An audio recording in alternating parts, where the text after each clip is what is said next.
I will say though, if you ever design with friends, don't go on vacation mid-design because they will take your rondel out of the game. We're trying to show up and make a lot, like some people's favorite game of all time. Like that's what we're trying to do with each of our games. And if you're going to get that specific, you're going to make a game that a lot of people don't like, and that is totally fine. Zach sat in on one of my playtests one time, and I remember this very clearly. He probably doesn't, but at the end, he's like, "Hey, man, shut up. I want to talk about." Yeah, I want to talk about. I think that the worst thing that we could possibly do is bore you. Today, my guests really don't need an introduction. Unless you've been living under a rock, you have seen Ivy Studios, their content, their games, and these two people in particular, Zach and Austin, who are both designers on games that, frankly, I love. Ivy Studios seems to be doing something different in the board game space. They are a publisher that I am so incredibly excited to see what they come out with next every single time. And I have to say, this interview was one of my absolute favorite that I have ever done. These two guys are incredible people. They have insane insights. The sheer number of awesome games that these two, along with their team, have produced is just staggering. And in this interview, we go through the origin story, we go through all of the games that I love from them, we go through all of the games that are coming from them, and we go through their latest crowdfunding project, Altera, which after hearing about has made me so excited to play this thing. If you're a fan of the Board Game Secret Show and you've liked any of the conversations I've ever had on here, this is one to stick around for. And with all that said, let's welcome Zach and Austin from Ivy Studios to the Board Game Secret Show.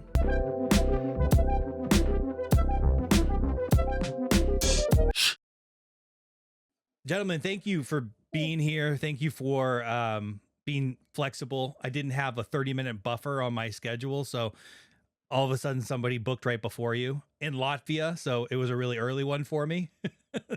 So that's why I had. Hey, was that Board Game Hangover? Was that Board Game Hangover? Yeah, those guys are awesome. They were so cool. I gotta tell you, like, they are just as cool as they would come off on their video. That's the fun thing about doing all of these, is and getting to meet people from everywhere. I did Danny Garcia yesterday in Spain, and then Board Game Hangover in Latvia. It's like so cool, such cool stuff.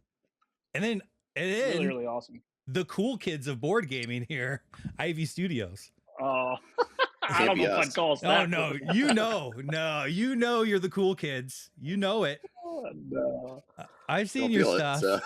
Quality, aesthetic, design is just all chef's kiss. So that's the, you know, I'll kiss your feet for a little bit out of the gates. You all, I think, are like I don't think anyone can do what you do, but it seems like your template is what should be happening with new publishers, which is just like this incredible attention to detail and design and I don't know, quality, I guess, from everything, from the content you put out, the games you put out, the design, you know, componentry, all of that stuff. So I have to, you know, give you guys some props out of the gates. Get you on my side a little bit. Thank you. But yeah, that's all. That is very kind. Believe it or not, it's very kind. Yeah. So we cold open here. I just kind of start rambling a little bit and throw some questions your way. If we meander, that's all good. I want to be respectful of your time and end on time here. So, you know, sorry if I ramble and pull myself back, because that just happens. Sometimes I've had these go 3 hours, and I know you all are incredibly busy. So I'm gonna do my best. Well, thanks for having us. I really appreciate it. It's great to. I love it when I love it. I love the format. I love hearing other people talk about things, and so I'm glad. It's nice to see someone doing interviews in the board game space with creators. I enjoy that content a lot. So thank you for that's good to hear. I didn't know how people would kind of respond to it, especially long form stuff, because everything is just like tight. Let's 60 seconds. Your long form can't be over 15 minutes. Even that is kind of crazy. But people are actually watching these things all the way through, and it's like, what? Really? You're actually making it to the end? Like we're turning the head, turning people back to the, you know, the side of critical thinking and long form conversation and nuance, you know, all things that I think are 2026. All things I think are missing in general, right? And then in the board game space, we're such like quick hitters, go into the comments, you know, whatever's the most reactionary, let's all get fired up about it. So I like to meet the people behind all of this stuff and just, you know, show, especially in your case, you're not just a bunch of like money grubbing big corporate thugs. You're here to make art. At least I hope so. Yeah. So that's my diatribe. diatribe. Money. Yeah, I know. Yeah, 100%. That's the core like commonality between everyone. Everyone's in this thing for the money. Like that's the one thing I've learned. Everyone's in board games for that. Yeah. I'll do a recap of like my first 30 interviews, and it'll be like, just the super cut of everyone just being really greedy and just talking about all the all the great stuff that they've been able to buy on this hobby. So bring me back to the very beginning. Ivy Studios, you started as a design firm. That's probably the wrong language, but like, where did this all start from? Yeah. So Sam and Austin and I, we all went to school together at a tiny little school in Ohio. And Sam, one day we studied film and music, and we made a bunch of short films together. And he's like, we should start a production company. And so we moved to Nashville. Austin joined up with us shortly after, and we were making commercials. And then we really started to specialize in animation. And so it was awesome. We made animated commercials for 10 years, got to work with clients like Nike and Amazon and Bad Robot and all sorts of things. And it was a dream. We got to work with all these big projects and got to just learn how to make things for a living for all these big companies, and got paid to learn how to make art, and got to do it with some of my best friends in the world. But over time, really just wanted to find a way to use the skills that we had, accumulated, the network of artists that we had, gotten to work with over the years, to make something that wasn't, just the ad for another thing. Like, we wanted to make something that was able to connect with people and make something that we were passionate about, and that other people were passionate about. Like, we wanted to make the thing, not the thing talking about the thing. And so we tried a little video game. We tried like a coffee shop, which like did some like fashion stuff. It was, and then Austin, I'm sure, remembers it very well. I was like, look, we love board games, Austin and I especially. And I made board games as a kid, and we take a couple weeks off for Christmas. And I was like, what if you came over and we just like made a board game? I just wanted to do it for fun, because it was such a fond memory of like childhood with making board games with my friends. And I was like, let's just do this. And then we did it. And that was Moonrakers. Really? You made Moonrakers out of the gates? That simple. Oh yeah. Well, how long did it take, Austin, after that? Oh moment? Gosh. We had the first idea in December, like you said. And then I think around March or April, my professional opinion is we need to stop working on this because the game sucks. Yeah. And then by the fall, we had a prototype we liked. We start working on art, I believe. Was the time. Everything sucks until it doesn't. What year was this? Yeah, so that would have been 2018. Okay. And then we launched in 2019, delivered in 2020. That's insane. And then, from there, I continue, we still had animation studio, and still doing that thing. And Austin, we were just like, Austin, we want you to head up the board game division. He was doing, relationship and sales at the time. And we're like, no, this is going to be like a thing. Like, let's try and make another one. And so, did he say division? Is this a demotion? No. No. It was basically, I was grossly underqualified to run a board game division. And they were like, hey, Austin, you'll do this. Go ahead. And so I kind of split off from the animation studio and was the one person full-time on games. But the animation studio was supporting the games the whole way as well. So this one break, how much, give me a percentage. How much of Moonrakers was done? True. When I started on it. No, well, no. During the winter break, right? You designed Moonrakers. Like what? So the reason I asked this, let me preface: Danny Garcia designs games in his head before anything goes down. He'll do it in a few days. It depends on if stuff just kind of flows in there to solve different problems. And he works on games at an insanely feverish pace. So I'm wondering how fast that first one was for you. No, not fast. We're pretty fast now. Yeah. What do you think, Zach? Yeah, I don't know if like anything from that Christmas break made it into the final of Moonrakers. It was just really? a totally different thing. Yeah. Not a deck builder? Yeah, well, it was a deck builder. Okay. So the biggest change was what you were deck building towards. So originally you were like fighting bad guys. Like there were big ships that you had to kill by like playing a lot of cards and playing a lot of damage. And that switched to like a contract system where you're just trying to fulfill a certain number of icons by playing out your hand. And that was the big change that made it fun. It just was not fun because we were literally, the enemies had their own decks and were playing decks against you. Wow. And so you were running an automa for a multiplayer game. It was not fun. Oof. One of the things I hate the most is automas. Yeah. And back then there's no process, like there's no sense of like, what does it feel like to have done this before? What does it feel like to be finished with a game? Like you don't know any of this. You're just like blindly, stabbing in the dark of like, is this anything? And then I mean, it's so long ago. I have such a hard time remembering like how it all came together, but we just kept going. We kept going until we found something that we thought was fun. One of the original goals with that was like, we'd been playing a lot of Dominion. We really like Dominion. I still love Dominion. But the type of games that our team really loves has generally a lot of player interaction, and Dominion just doesn't have a lot of that. And so basically that was like the whole premise of what we started. It's like, one, can we make a game that feels like you're going on missions in space with your friends? And then two, could we make a game like Dominion that has a little bit more like, I can do something on your turn and like we can, negotiate, work together.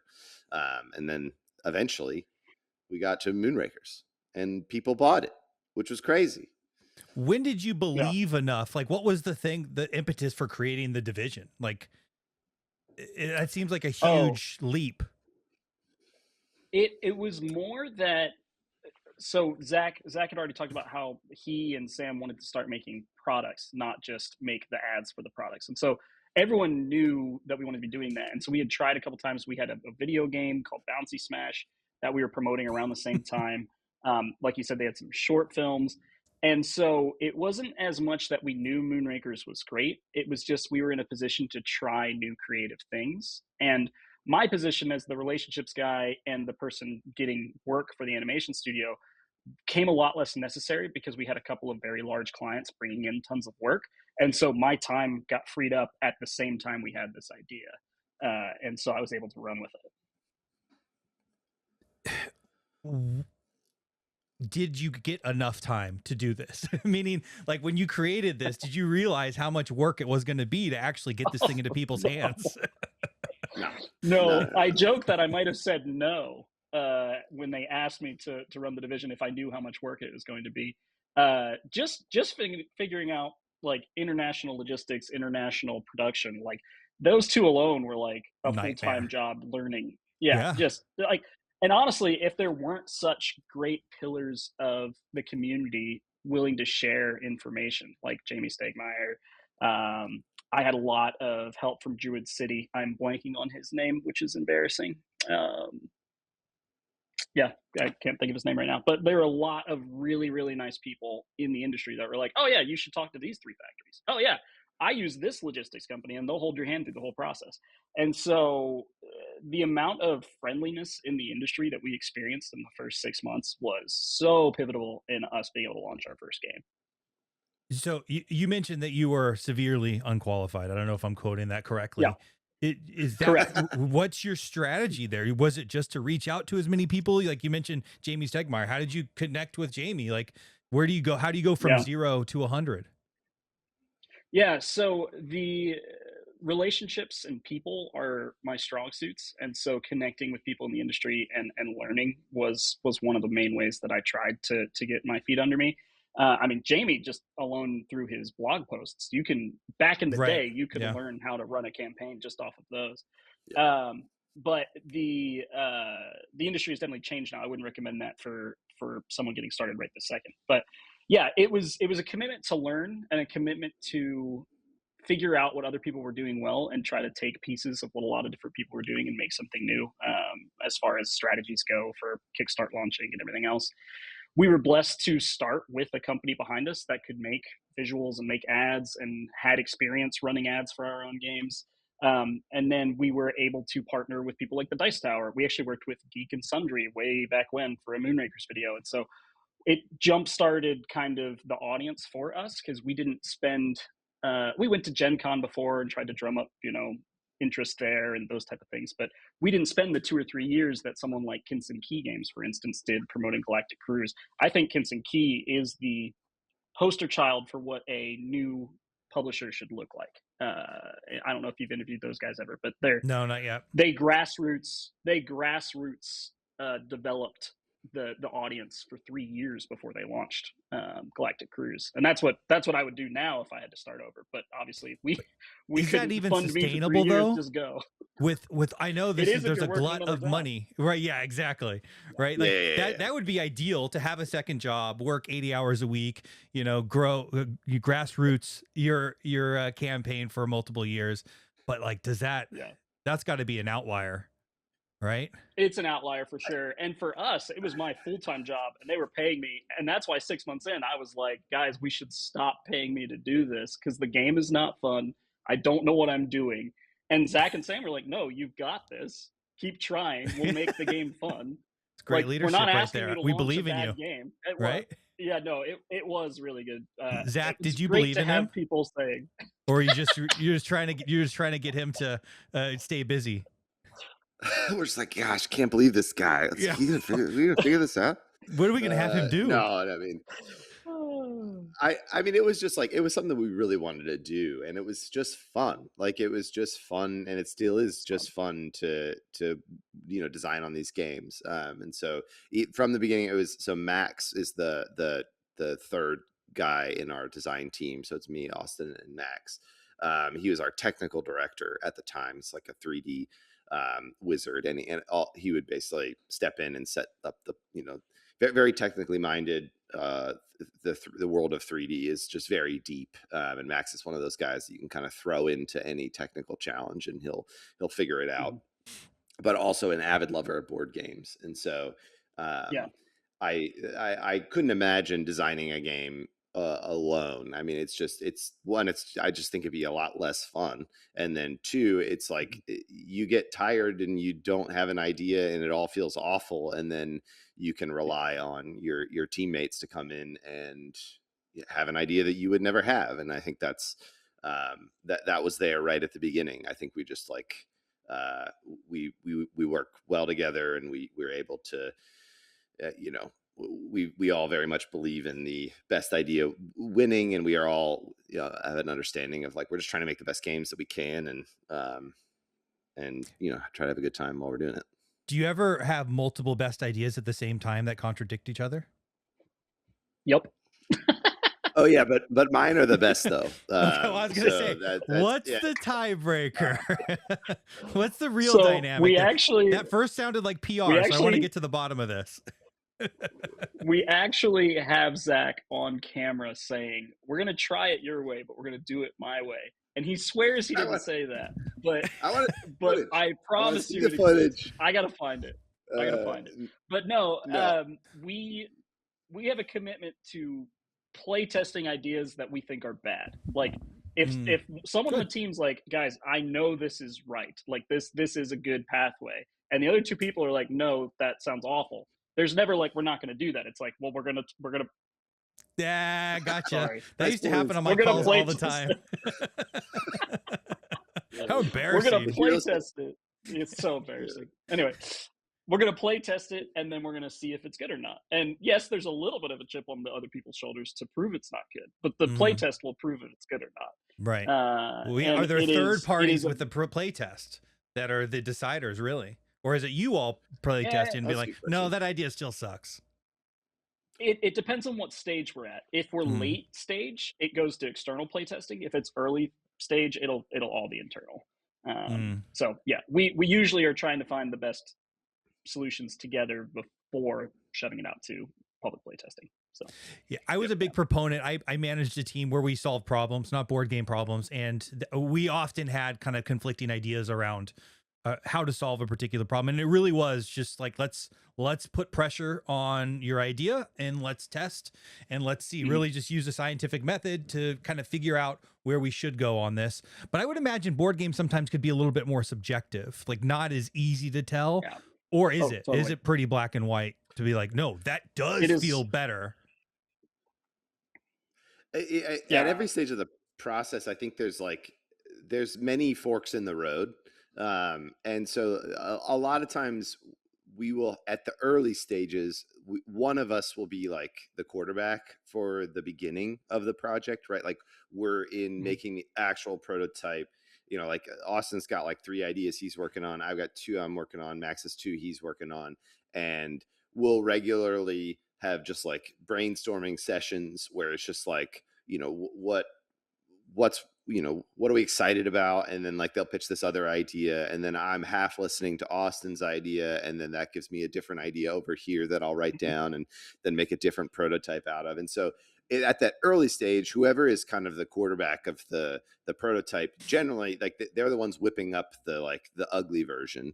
And so they'll make a lot of those early calls because at that point it's just blue sky, right? It's just like, it could be this, maybe it's a deck. Like, what if it was a deck builder? Is like a conversation that gets said at least once on every prototype. What if, it's like, I would do that too. What if it was a deck? If I were designing for you, I'd be like, let's just do a deck builder.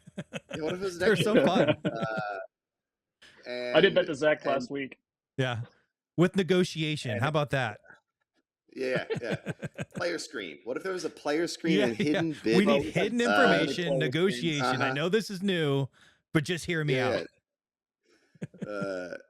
And so I think there is like someone who's like point on the project until we're like, okay, there's something here. And then at that point it's like, who knows whose idea is anything. Like it truly becomes the team designing a thing, and it changes so much even from that point. It's just like I think back to the Realm of Reckoning, which is shipping right now.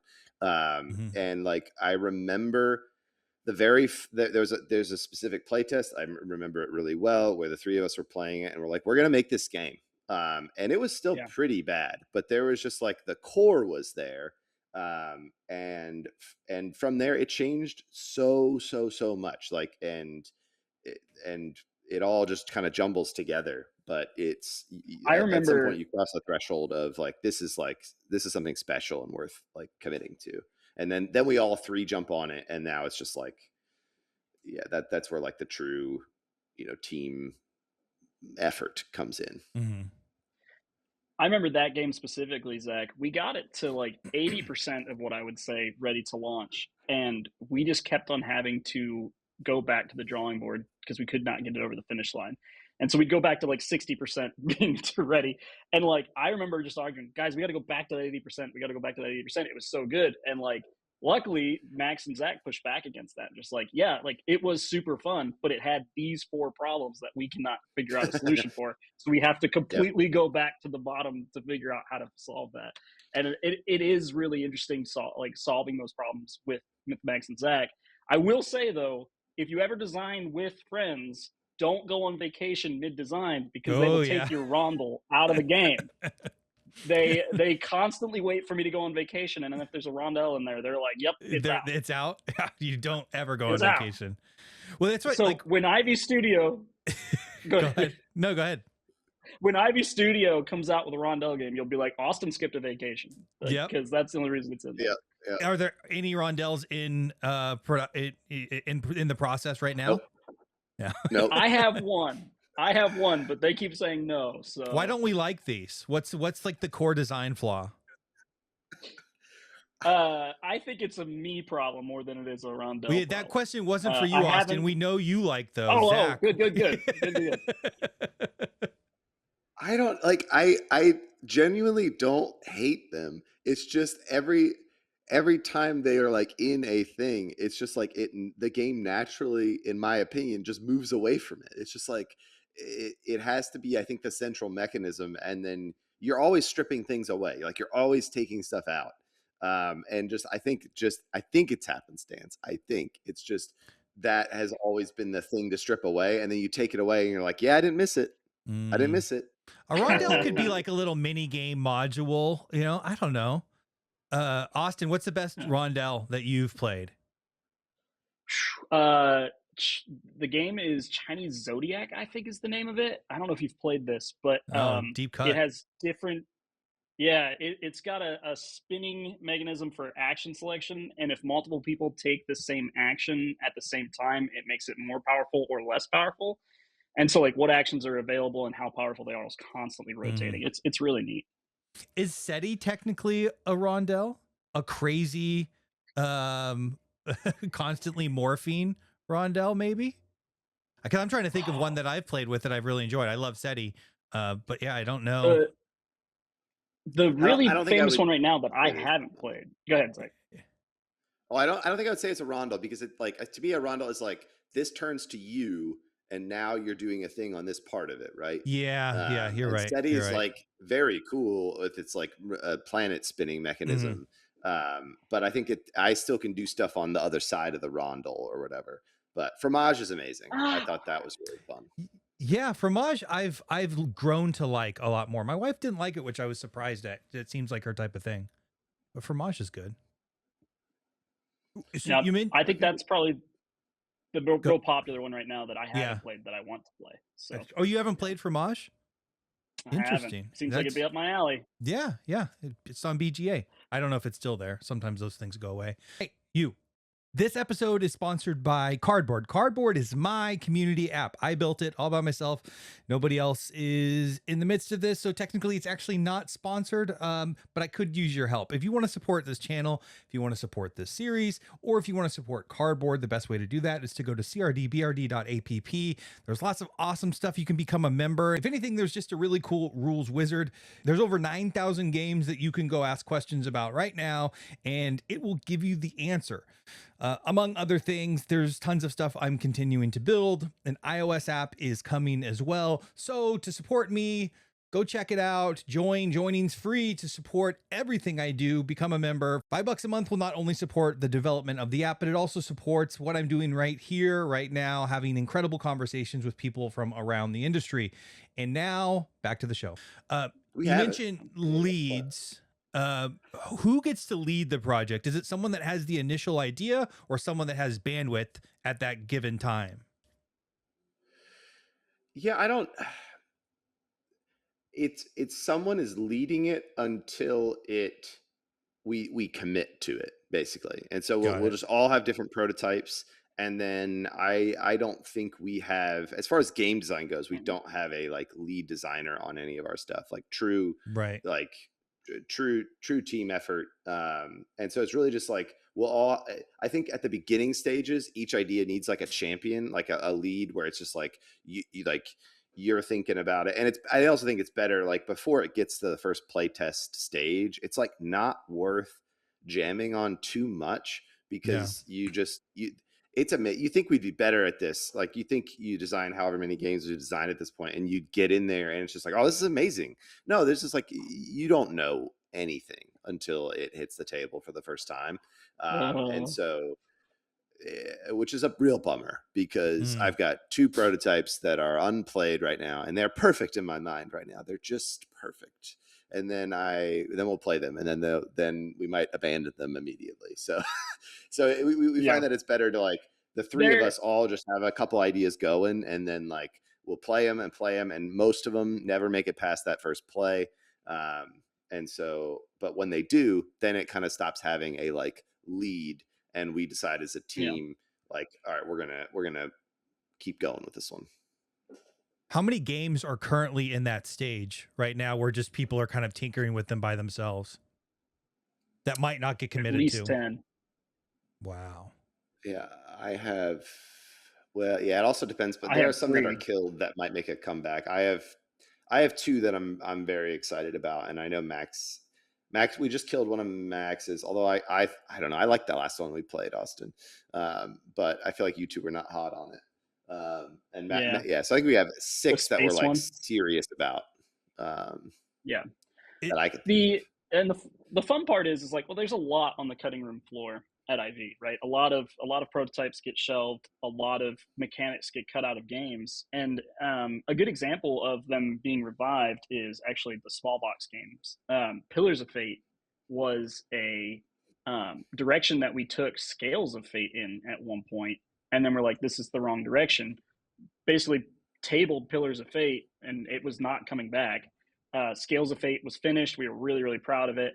And then we were like, okay, let's spin up some small boxes to launch at Gen Con this year. And I was like, guys, that lane battler that was in the Veiled Fate universe was almost done. It just wasn't a big enough launch to justify its own Kickstarter. Let's like resurrect that. And it's really fun doing the small box game line now, because like for a long time our games had to have a certain level of production and mechanics to justify a Kickstarter launch. Mm-hmm. And now we don't have to clear that threshold anymore. And that's brand new for us as of last year. So yeah, it's been great. Do many of these small box efforts start as larger games that do hit the cutting room floor and then get revived? That's a good question. No, what do you think? Like, I think no. I think Pillars of Fate is the standout as one that got revived. The one that is funniest to me is that I had been jamming on a long time for a timeline game. And the whole idea was that there was a timeline that like 3/4 of the players were trying to put perfectly back together and order cards that were face down. And then there was one person that was trying to mix them up. And when Zach and I were talking about small box games, I was like, ooh, this is one. And so I told Zach the idea, and he was like, well, what if the game is just mixing it up and it's all the players playing against the game? I was like, oh man, I love that idea. That's a wonderful idea. I went to a con, and that was a Friday. I was on the way to the airport when we had that conversation. And when I got back on Monday, Zach was like, Austin, the idea works. And I was like, what idea works? He was like, well, I prototyped it on the weekend and I played it on Monday, and it was fantastic. I was like, I still don't know what game we're talking about. And he was like, your card ordering game that you were talking about. Like, it's really great. And I was like, how is this already done? It was just the weekend. Anyway, so I played it, and it's like 90% of what Time to Panic is now. I think it was pretty close. And so like that was an amazing example of like an idea that wasn't going anywhere was brought to the bigger team, and Zach and Max jammed on it and made something great. They just had to get rid of you once again, not only to kill your ideas, but to bring them to life. I'm so happy that Zach ran with that one. Austin goes on trips, and me and Max are like, it's time. It's time. Let's bring out all of his stuff. We're going to rip it apart. Yeah. Well, that's good. He doesn't have to do a lot of the work. You know, he just comes up with a brilliant idea, and then you all just take it to the finish line. IV should start paying me on vacation. Sounds good. I mean, yeah, because cons are a vacation, right? When you go to a con, it feels like a vacation. No, I'm talking all expenses paid, Zach. I see. All right, that's fair. Yeah. But to your original question, at least for me, I think it is. I generally am starting an idea with like, oh, this is going to be small, or this is going to be big, because I think it's really hard to design a small game. I think it's for me, it's like I think much harder to design something that's lighter and interesting to me personally. It's just like there's no room for anything that isn't awesome, I guess, and like. I think a lot of the interesting stuff about the medium weight games, which is where like traditionally we've lived, are the like intersections of multiple things in cool, unique ways. But when you strip down to like a small box game or like a game that's shorter or a little bit more approachable, it's like you don't get those like the interesting mashing together of like multiple ideas, like 5 different ideas. You like maybe get 2, right? And it's like if those aren't amazing, like you're going to see it right away. And it's just like, well, this is boring, or this is like not interesting, or I don't know, like all of its flaws are just like right there. And so I think you just like, the design process feels so different because it's like it's just a small idea, and like if that small idea doesn't work, it's just garbage. Like it's just like okay, well that's on the cutting room floor. Like this is nothing. Whereas like a bigger game, like we're often coming with like okay, what if these like these 5 ideas all came together, and then you're just like okay, cool. Like 3 of those were interesting. Let's and like worth going on. Let's throw away the other 2 and swap in 2 other modules. Whereas like I don't know. To me, it is a different mindset. I don't know if you feel that way, Austin. It's way easier to kill a small box game just because it's like it's one core idea. If that core idea doesn't work, it's done. It's gone. The one of the kind of common things that I'm hearing from designers is they always start more complex, and typically the designer prefers to play. They're kind of hobbyists in general, so that's the type of things that they like to play, which are interconnected mechanisms. You know, they have all these really great ideas, and the tough part is really stripping them down. So starting at a small box where you have probably way more ideas than can even fit in that particular design in that weight class has to be really difficult. And I think you kind of spoke a little bit to that. Oh yeah. Even there's a design that I think we're maybe going to, I don't have time today, but playtest early next week. And I'm already like, oof, there's too much going on in this, but like, I think that's fine. I mean, we'll see, but I just think like, oh, there's one too many things here, but I don't know which one to pull yet until we play it. But I can already sense that. I hope I'm getting better at sensing that before the first play test of like, maybe I should even just cut that before we play. I don't know. One small box game I can't stop playing right now, you all sent me, was Moonrollers. That's the one that's like amazing. The throwaway that I was like, oh, I don't even really care about this. And holy crap.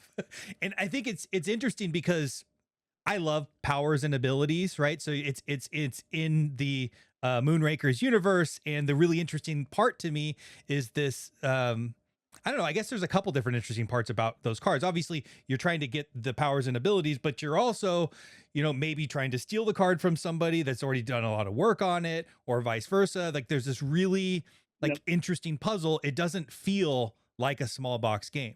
You know, chucking dice is obviously really fun. There's even strategy around that. Like, hey, I'm not going to commit everything I can. I want to roll even more dice, give myself a better opportunity later on. There's like so much in that little design that I absolutely love. I think I've played 20 times since I got it, more than anything else. Oh, that's awesome. that you all sent. That's amazing. You know, I think you do. I haven't played a lot of, in fact, I think that's the only small box IV Studios game I've played. But it didn't feel like your typical small box game. Is that intentional? And is that, do you try to keep those interesting interconnected mechanisms together? I mean, I know that's kind of counter to what you just said, but I noticed that in Moonrollers. Well, first off, I'm so glad you brought that up, because I was about to bring up that we have 2 friends that we've worked with in the past and hope to keep working with that joined me, Max, and Zach as a design team. So the first one's Robert Hivakimian, and he is the person that came on board for Moonrollers and designed Moonrollers with us. And yes, the hope for Moonrollers was to emulate some of the feelings of a heavier game, which is Moonrakers, and feel like you're still negotiating, even though it's not a negotiation game at all. But you're like, hey, you have to finish that card so that Max doesn't finish that card, or he's going to end the game, and neither of us want the game to end right now. Yes. And there's like that kind of thing happening around the table, and obviously it looks like Moonrakers. And so for that one specifically, it was like we want it to feel more like its bigger brother than a very light small box game. So I think 100% yes. And then the other person that I didn't mention is Toby Arnell. Toby has worked with us in the past on Tend and is working with us right now on Altera. And so we've basically just injected them into our team of me, Max, and Zach. And so we have 4 designers on those games. And generally, like me, Max, and Zach generally have the initial idea and bring it to the team. That's what Robert and Toby are doing with those games. They're having the initial idea, they're getting a playtestable version, and they're bringing that to us, and we're developing it together. You mentioned Tend. I haven't played Tend. I love Roll and Writes. I've been trying to get my hands on it, but is that a small box game that got out of hand for you guys? No. It's a bigger box game that got smaller. Yeah. Oh yeah. That's the small version.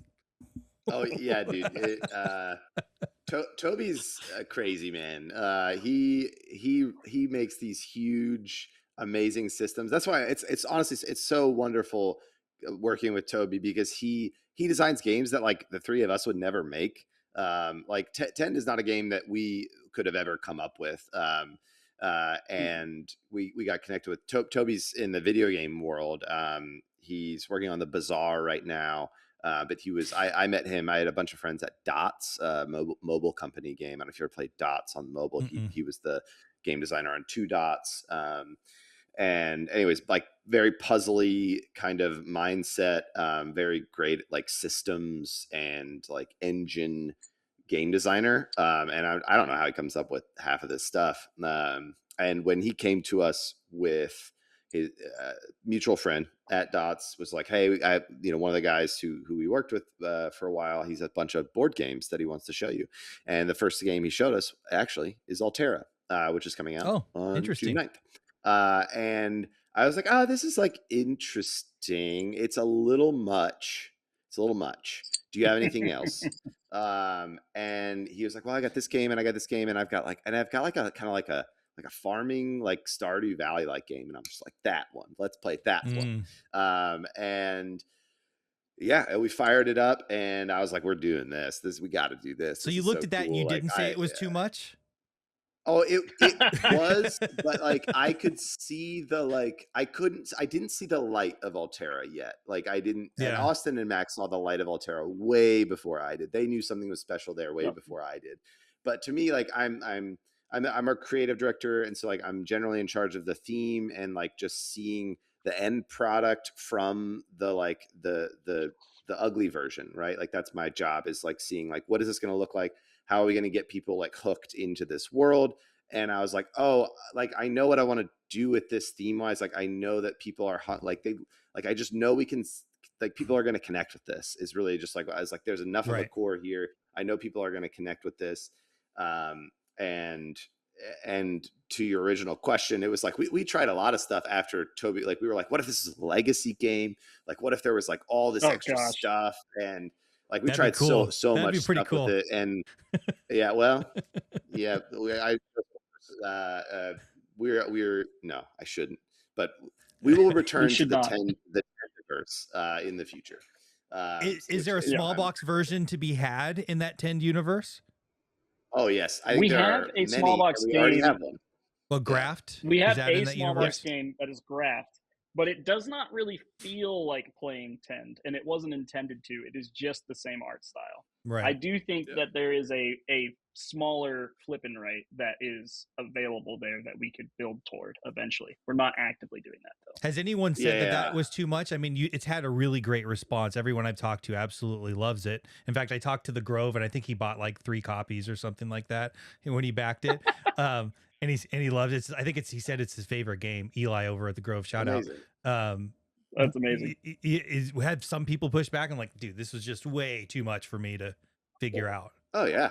Yeah. Okay. So sometimes it's too much for me when I'm playing it. I'm like, oh, what am I doing here?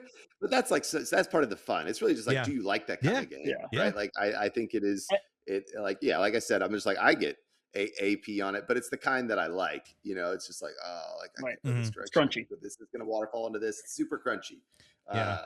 Well, David, you asked about pushback on it. I mean, Tend was one of our not worst. It was our lowest crowdfunding of new games around it.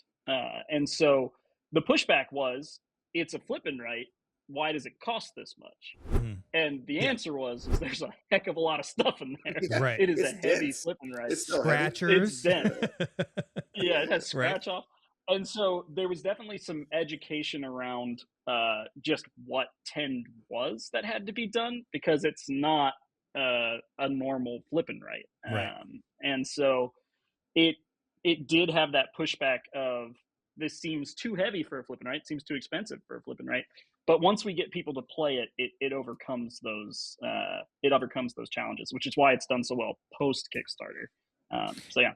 Is this for like the Three Sisters, Fleet the Dice game are like sort of heavier roll and roll rights? We absolutely love those in our house. Or is it more Hadrian's Wall, which is like far edge complexity, and I shouldn't say roll and write, and rights, verb and right, flip and right?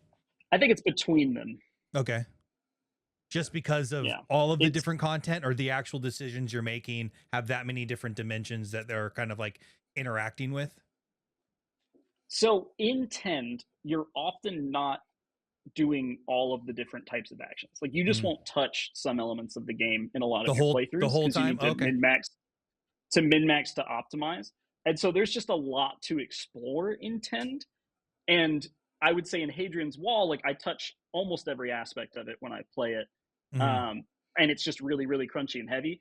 I think Tend, if you were using all the mechanisms at once, would be that heavy, but you're not being asked to do that. You're focusing in on a strategy that you think is good. It's going to get crunchier with expansions, so we'll see. We'll see what happens when we make those. So those aren't in development yet? I mean, we're working on expansions for all of our titles, including Tend. So we like to return to all of our titles. So there's not. I'm trying to do the mental math. There's not enough people at Ivy Studios to do all of this stuff. How do you balance that going from project to project? Are you working on everything all the time? Are there sprints happening? Like, how does this actually? How do you divide and conquer on all this stuff? Well, so obviously it's not just me and Max, right? Yeah. We've got an amazing team of people. We've got freelancers. We've got a nice, wonderful big spreadsheet that keeps track of all of our dates that we need to hit, maintained by Kirk, our COO, and Dane, our production manager. And he also does a lot of design, which kind of keeps things on the rails. And then, Austin, Max, and I, we have lots of other responsibilities that keep us from playtesting. So we got to be very diligent about like, all right, even though this is not very urgent, we must keep playtesting games. And then you get in a cycle. I mean, like we've done a lot of launches, and so we know what needs to be done, and we all kind of have our related tasks. And so I don't know. We should have a really, really great team. We got Sam, my business partner, who handles almost all the businessy things, but also like strategy and ads, and like, when we're releasing stuff on the web page, all the Shopify stuff, it's so much work that he does on a daily basis to keep this all running. And then Lily, our community manager, she is doing these tours, which is just so cool. Her and Sam have really been championing that. And I think it's a wonderful way to grow our community in like a very face-to-face. It feels not scalable in a sense, but I think it's the thing we need to be doing, because that's what this is all about, is getting together, playing board games with people in your community. And so she's been doing that among many other I was going to say, so you just got her a customer service rep or manager, right? I just saw that episode where we're talking about, so you could free her up to do the stuff she's already doing. I think that's what it was. So at Ivy Studios, if you come to work for you, do you need to be prepared to wear multiple hats? Oh yeah. There's I think almost I don't know a game studio that you don't wear multiple hats. Right. Maybe not Asmodee. I don't know. I don't know what it's like to work at something that big. But I mean, every friend that I have in the industry is doing 8 things. And the great thing is, when we hire someone, a lot of us get to take off one of those hats and hand it to that person. And it's been amazing. And if tariffs hadn't happened, we probably would have hired more people. And so it's one of those things that I think a lot of last year was really hard because we didn't have another person to hand a hat off to. And that was because of not having cash flow that we expected to have. So, yeah. Are you still in growth mode now? Well, that's a good question. I mean, we're in growth mode. That's an interesting question. We don't have any open positions. Yeah. We're in growth mode. Is like we're trying to like build. There are many avenues in which to grow. This is very like businessy side of things, but like no, it's fine. I think people like to hear this stuff. It's interesting. At least to me. I think right now we've only had space to do D2C, right? Direct to consumer, right? We do our Kickstarter launches and we do our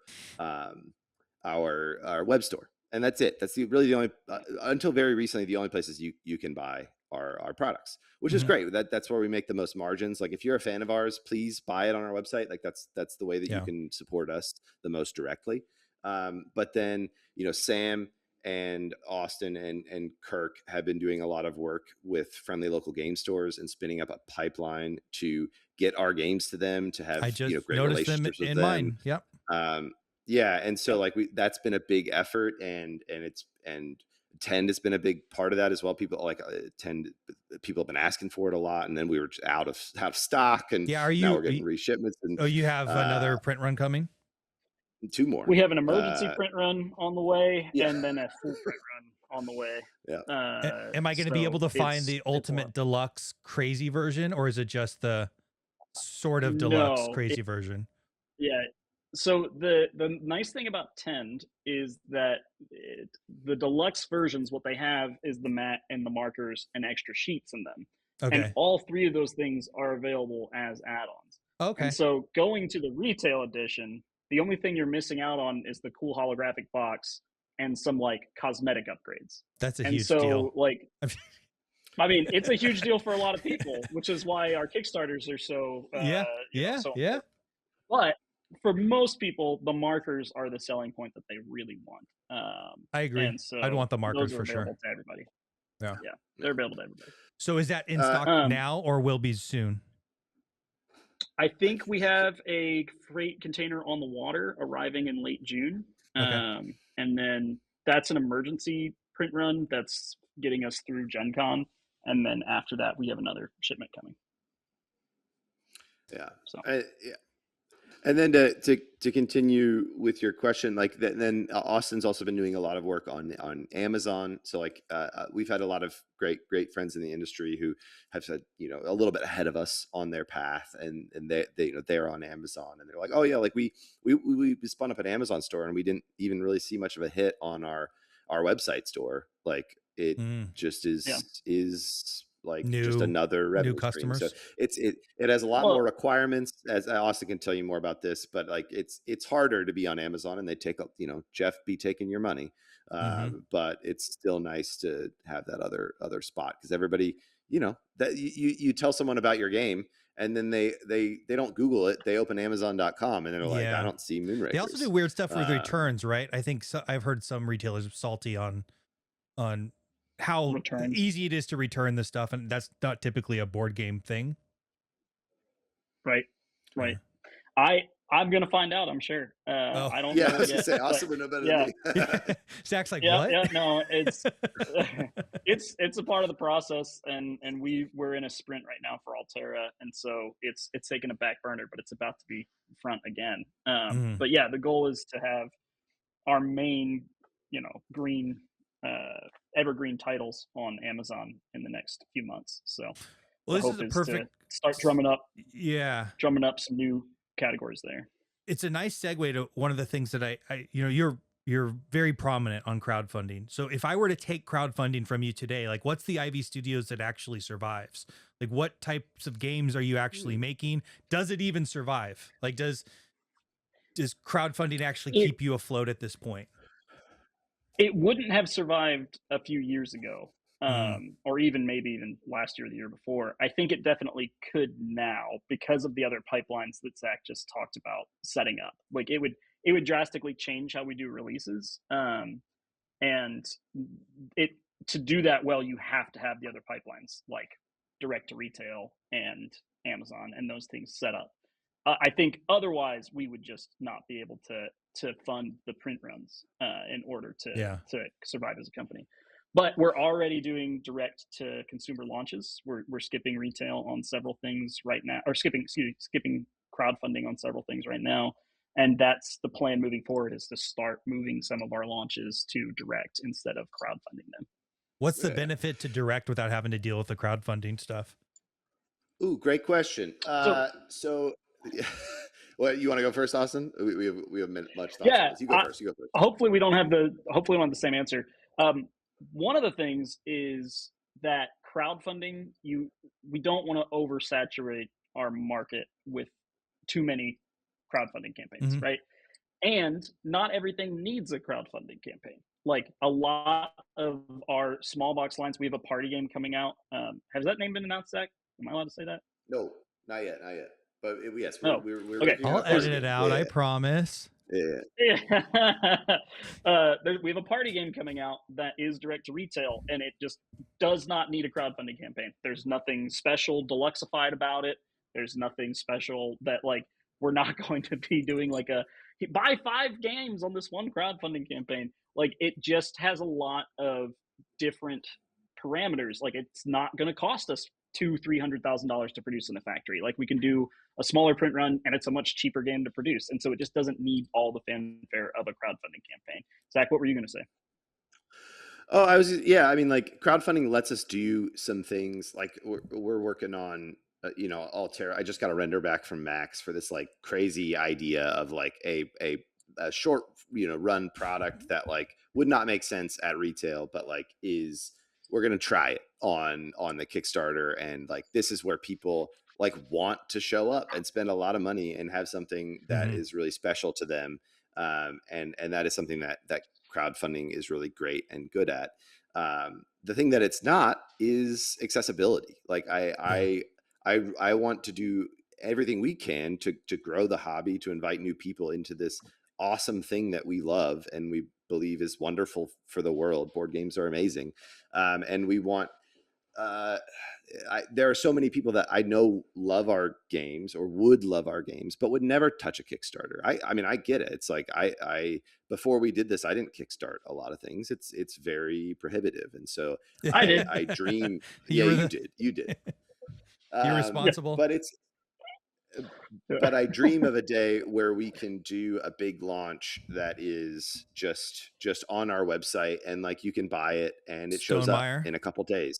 That would be a wonderful place. And to your other question is like, what's the what would happen if you took crowdfunding away? It would just be it's a cash flow thing. It's like if we were planning on it, we would survive. But it's just and the other part of it too is we use crowdfunding in a way to get a lot of great feedback on our games. And so we would have to change our processes a little bit.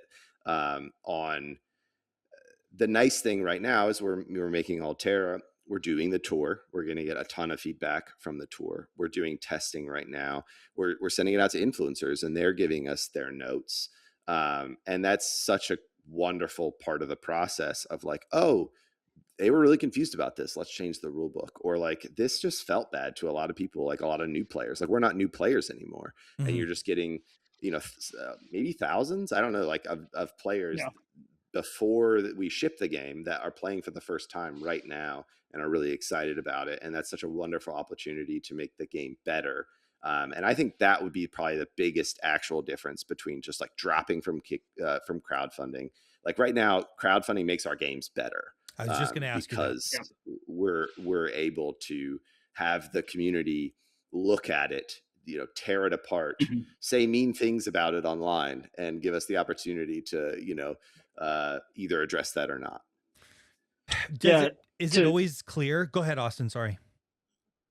Oh no, I was just going to say, like on Zach's point, like 800 people will play it on tour, and all of those people are supposed to take a survey and just give us initial thoughts.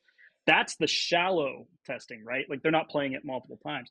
But we have deep testing going on in our Discord where there are people playing it again and again and again. And they're giving us feedback, and they're like, hey, the yellow track on Altera is really strong right now. And then we take that feedback, and then we try the game playing the way they're playing. And then we are like, oh, yeah, it is too strong. Or no, they're wrong. Like it's not too strong. They just don't play the blue track at all. And so it is a process that without the hype of a Kickstarter, it might, or a GameFound campaign, it might be hard to pull those people to the playtesting table. And so it'd just be a different process. Well, I think early on for you, that might be true. But I think now if you just went direct to customer and had kind of like the Stonemaier surprise reveal, oh, it's going to be on shelves here really soon. But in the background, you could probably get quite a few people to continue to test your stuff. Oh, definitely. Not as wide a net. Yes. Yeah. Yeah, exactly. Yeah, the net would be shot. Yeah. Is it challenging with getting conflicting feedback? Because I can imagine, just like, some people aren't playing the blue track, and I mean, maybe there's still something in there to make it more apparent to play the blue track, but I could imagine that you're getting a wide variety of feedback viewpoints. That can be hard, right? It's because like some of the feedback will come in and it's like, oh, this like directly contradicts like what we're trying to do with this game. And so you have to know like which feedback to ignore, because not everyone's going to like your games, right? Like if we're making something great, we're going to isolate some people. And we're trying to show up and make a lot like some people's favorite game of all time. Like that's what we're trying to do with each of our games. And if you're going to get that specific, you're going to make a game that a lot of people don't like, and that is totally fine. That is great even. And so that's one of the things that is tough to learn how to parse, is like, oh, that's not the kind of game that we're making. And then so that's one category of feedback, right? Where it's just like, okay, this person's just not going to like this game, and that is okay. But then the majority of the feedback is like, oh no, okay, that is a real problem, or that is a communication error or something like that. And then you get the other bucket of feedback, which is just like, we have a large group of people saying that the blue faction is too strong, but then you realize that there's also a large group of people who are saying the yellow track is too strong. Right. So what that actually means, what actually that means is blue faction is not strong enough, because no one is saying that the blue faction is too strong. Right. And so it's like, you said blue faction at the start, but you meant red faction. Oh, yes. Or it's perfect. Yeah. It's allowing you to exploit a particular strategy instead of having to do the even spread on everything. So if you're coming away feeling that yellow was great, hey, does that equal a good time? Possibly. Yeah, exactly. Yeah. And David, you were talking about just kind of like the learning and how getting thrown into the deep end and going to this division. One of the biggest things I had no idea that I had to learn was how to play test effectively, because I am a people person, as we established early on. So we get in and I'm making excuses for the game. I'm telling them the things we're going to fix. I'm telling them the things I don't like. And like, that's all terrible. If you're leading the witness, game, shut up. Yeah, you're leading the witness. Shut up. Let them tell you what they don't like at the end. And they're going to give you tons of ideas. And I truly think anyone can be a game designer. And so a lot of times they're flexing those muscles that they don't know they have by telling you how to fix your game. And as a game designer, you have to step back and be like, okay, I'm not looking for solutions. They can tell me solutions, but I need to find the problem that's beneath that solution that they're trying to give me, and then evaluate a solution for my game. And so, playtesting is an art for the people running the playtests. It is something that was very hard for me to learn. Zach sat in on one of my playtests one time, and I remember this very clearly. He probably doesn't, but at the end he's like, "Hey man, shut up. I want to talk about I want to talk about how you started the playtest." He was like, "You did a really good teach, but then you told them the things you thought was wrong with the game, and so at the end of the playtest, they told you the things that you thought was wrong with the game." Right. And I was like, "Oh shoot." All right, well, throw away all my data. We'll just start over. Yeah. So, one of the interesting things that came out yesterday when I was talking to Danny Garcia, he hardly plays his games. He finds it way more impactful on his design by observing play tests. He says he'll observe thousands of play tests and play it less than 100 times. And it came up because he was playing Diablos. He just got a copy and he's like, "Oh my gosh, I couldn't believe how much fun I was having." I was like, "Haven't you played this thing 1,000 times?" He's like, "No, I've watched other people play it 1,000 times." How important is it to watch people play your games? Real quick, I'm going to let Austin start with this. I have to use the restroom, so I'm going to take a quick bathroom break. We're going Austin, long. You go. No, please. No, I'm having a fantastic time. I hope we continue going for a while. Cool. But just give me 1 minute. Beautiful. Yeah. Do you want to pause, Dave, or do you want me to answer? No, have at it. All right. So the answer is that I think he is probably a better designer than we are, at least efficiency-wise. He's brilliant, by the way. Holy crap, he's brilliant. Yeah. Not saying you're not, but he's doing. No. We're a team of at least 3, sometimes 4. Yeah. So we benefit from playing it a lot, and then the final balance is where the other people playing really, really helps us, in my opinion. And that's why I love going out on tour. Lily's running these tour events. Most of them are run by volunteers, but I like going to events to watch people play, because that's an amazing, just like, oh, hey, 3 tables are playing this one rule slightly wrong. Like, how? Let me go look at the rule book and see like where we went wrong in there. But beyond that, we have a lead playtester in our Discord for each of our games that is running, and sometimes daily, but weekly games for all of our playtests. And he's giving us reports on that. And then he's also having all of them take surveys. And so they're giving us, their feelings on the length of the game. They're giving us feelings on the strength of the faction they played. They're giving us feelings on all these other things. And so we're looking at that as data and then taking those things and playing them ourselves. So we're not very much like him in the fact that we don't observe nearly as many games as we play. We play a lot more. Do you record we're using transcripts? The data that we're getting from playtesting. We do now on some things. That was not early in our process. I could imagine, I don't know where you all stand on AI, but being able to get through a ton and probably get more minute data points that maybe your lead playtester just isn't jotting down. Little table talk things might be pretty interesting there. AI for efficiency's sake, for things like recording conversations and stuff, is fine for us. Yeah. AI for art or game design or anything else is definitely taboo.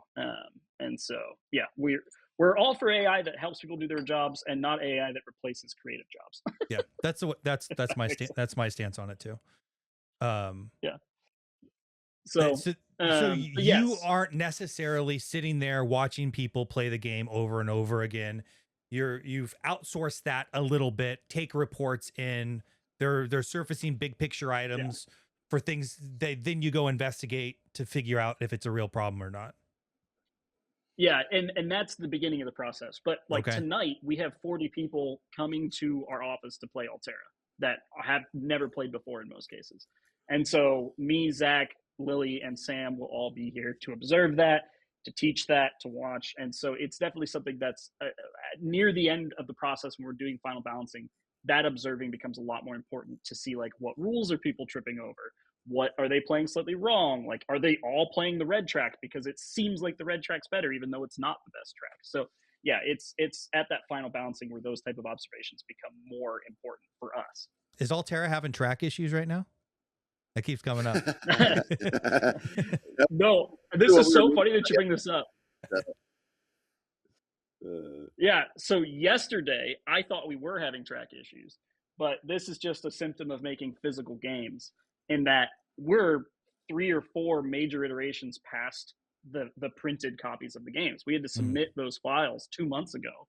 We've had hundreds, if not 1,000 hours of playtesting since then. And so a lot of the tracks have already changed. And so I went to Zach and Sam and Toby and was like, guys, the red track's too strong. And Toby's like, get in a game on TTS. He's like, it is. I will slap you down and never touch the red track. And he did. He won by like 10 points, never touched the red track. And so it's good. It's good to have a team that's playing the final version when I'm stuck playing the physical version that's a little bit behind, because I was feeling insecure. Like, guys, the red track's too good. Are the same people on Discord that are doing these tests playing them over and over again, so they have this depth of knowledge? Or is it kind of a shallow takes? Because it very much just that instance happens all the time in the comments, where people will tell me I'm wrong about something, or even I'm a victim of it, where I just haven't played the game enough to really actually understand all of the nuances. Like, how are you looking at that feedback relative to their experience? Yeah, in the Discord, it's a mix, right? You have your super fans that have already played 10 times that are playing it. And then you have someone that saw on Facebook ad that said they could play on TTS right now, and they joined the Discord just to try it out. And as we get closer to the Kickstarter, or even during the Kickstarter, is where it really switches from the die-hard fans that are playtesting again and again to people that just want to demo the game. They're not playtesting the game anymore. They're just trying it out. And so right now is when the die-hard fans are playing. Yeah, and the other part of it too is like you think about your own experience. Most games you play 1, maybe 2 times, and so like those first 2 times are the most important play tests, right? Like those, because if those aren't amazing, you're not going to get to play 10, 15, 20, right? Like, and so we do try and optimize for those new players, and get as many of those reps in. And then honestly, like we've got the like our team, I think, just naturally, I mean, we are on play, I don't know, 50 or whatever. Like we are also we are optimizing for that. Like we want to make sure we're still having a great time in play 50, and so like we get that, I think, that nice balance of both, of the eyes on the long game, but the short game is just like so important. Danny Garcia would agree with you. Cole Worley would not. And that's the interesting part. Like when I reviewed Cole, his games, a lot of times the first game is tough. A lot of times, and his games are really group dependent, of course, but he doesn't engineer for that first play at all. He's engineering for that 20th play. While, you know, you and Danny Garcia, I asked him this question. I was like, do you actually design for the first play? He said, absolutely. That's so important. Right. So, but you know, leader games / Barry Giant games fans are psychopaths. You know, I'm one of them. I love root and arcs and such. Well, but and it's so impressive, and that's why they have such a diehard following, is because their games have such depth. And I think they're like, he and their team have such a reputation for that amazing depth, and that's what gets you past those first hard you know, couple playthroughs, is because he and their team have built such trust in like, no, there is like such depth here, such experiences to be had, that it's like worth it, and you know it will be. And that's I find it so impressive, and I'm so happy that there is an audience for that. Like sometimes it blows my mind a little bit, like playing Root for the first time or playing Oath for the first time. I'm one game into Oath, and I'm just like, I am so happy that like it like makes me happy about the world, that like that these games are popular and successful, because they're like, to me, I think smarter people than me like would find them maybe a bit more accessible, but like it's hard. Like it was so hard to learn and get into, and so worth it. And I'm so happy that people have the attention span for it and like have the desire. I don't know. I love what they're doing. I have such respect for them, and I'm such a fan. And it just makes me happy that so many people love their games. Well, it's because I do too. Right. Because I can imagine a couple people, but finding a table full of people that are that psychotic. You know, you think about Root, you're not learning one faction. You need to know all of them at the table. And at any given time, there could be 12 or 14. I don't even know what there are now, you know, so I don't know either. So crazy. It's such a crazy ecosystem that they've built over there. The other thing I think is so brilliant about what they're doing, and also like ties to my background in art and creative direction and art direction, is I think the pairing with an like just an elite art director and illustrator in Kyle is like what brings you through those first few playtests, because you're just like, oh, this is just like a vibe, man. Like that is what is inviting about their games, and that's how they hook you and maybe get you past those first few plays where it's like, wow, I feel really dumb. And it, like, you guys are crushing me right now. But it's cute, and I but like it's cute, and like it's so thoughtful and well considered, and like that pulls you through the difficulty of like getting into the wonderful part of playing those games, which is probably like play 3 or 4. So anyways, it's funny you say vibe. I was just talking to Jay Bernardo of Bezier, and he was telling me, you know, how to get through the Tokyo game market. Yeah, just met him for the first time, on another awesome person. And he said on vibes alone, you need to walk through that place and really just purchase vibes. And I didn't really understand what that meant. I mean, a lot of that is art, right? Aesthetic, that type of stuff. That's obviously super important to you guys. How much and he said the cover is the most important part of the game, not the design. And I even tried to like, well, you have to have a good game. He's like, no, the cover is the most important part of the game. Do you agree? The cover is the most important part of the game? I think at retail, yes. Which Bezier does, you know, I think everything in retail. I don't even know. Yeah. If you're walking through a store, you only have the cover or foreknowledge of the game to go off in a lot of cases. Like that's at least what's going to get you to pull the game off the shelf and look at the back of the box, which is also important. But Zach is much more qualified to answer this question, so I'm going to turn it over to him. So as someone who is in charge of the cover, I would disagree that it is the most important part. It is the most important art asset for sure. Yeah. It is the most important sales element, right? Like that is the thing that is going to grab people on an Instagram ad or on a shelf. But if the game stinks, it doesn't matter. Like if it is not fun, it doesn't matter. You might like, have sold yes, it to you them, might though. be, They might have bought it. Well, but you're not going to sell it to any of their friends. Yeah, and that's what I you're said. not going to it'll stop there, and Yeah. it will have a low shelf life, and you won't reprint it. And like, and again, I think for us, our goal is to make people's favorite games, and to be able to do that. Like I play so many games, and I'm not going to name any names, that I'm just like, I do not vibe with this. Like I don't like the way it looks, but like I'll come back to it over and over and over again. And like, yes, I wish it had like art that connected with me on a deep level, but like it's still fun, and fun is fun. And you got to chase the fun. To another example, Eerie Idle Games, Old King's Crown, I think is possibly the most beautiful game that has come out in the last few years. Yeah.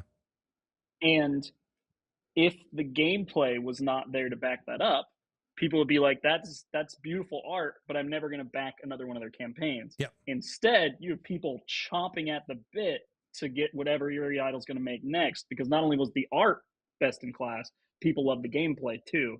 And so, like, I think any creative studio with some money can create a box art that is going to sell their first game. I don't think they can sell their second game on box art, if that makes sense. Like, it's just not possible to keep people interested if the gameplay's not there.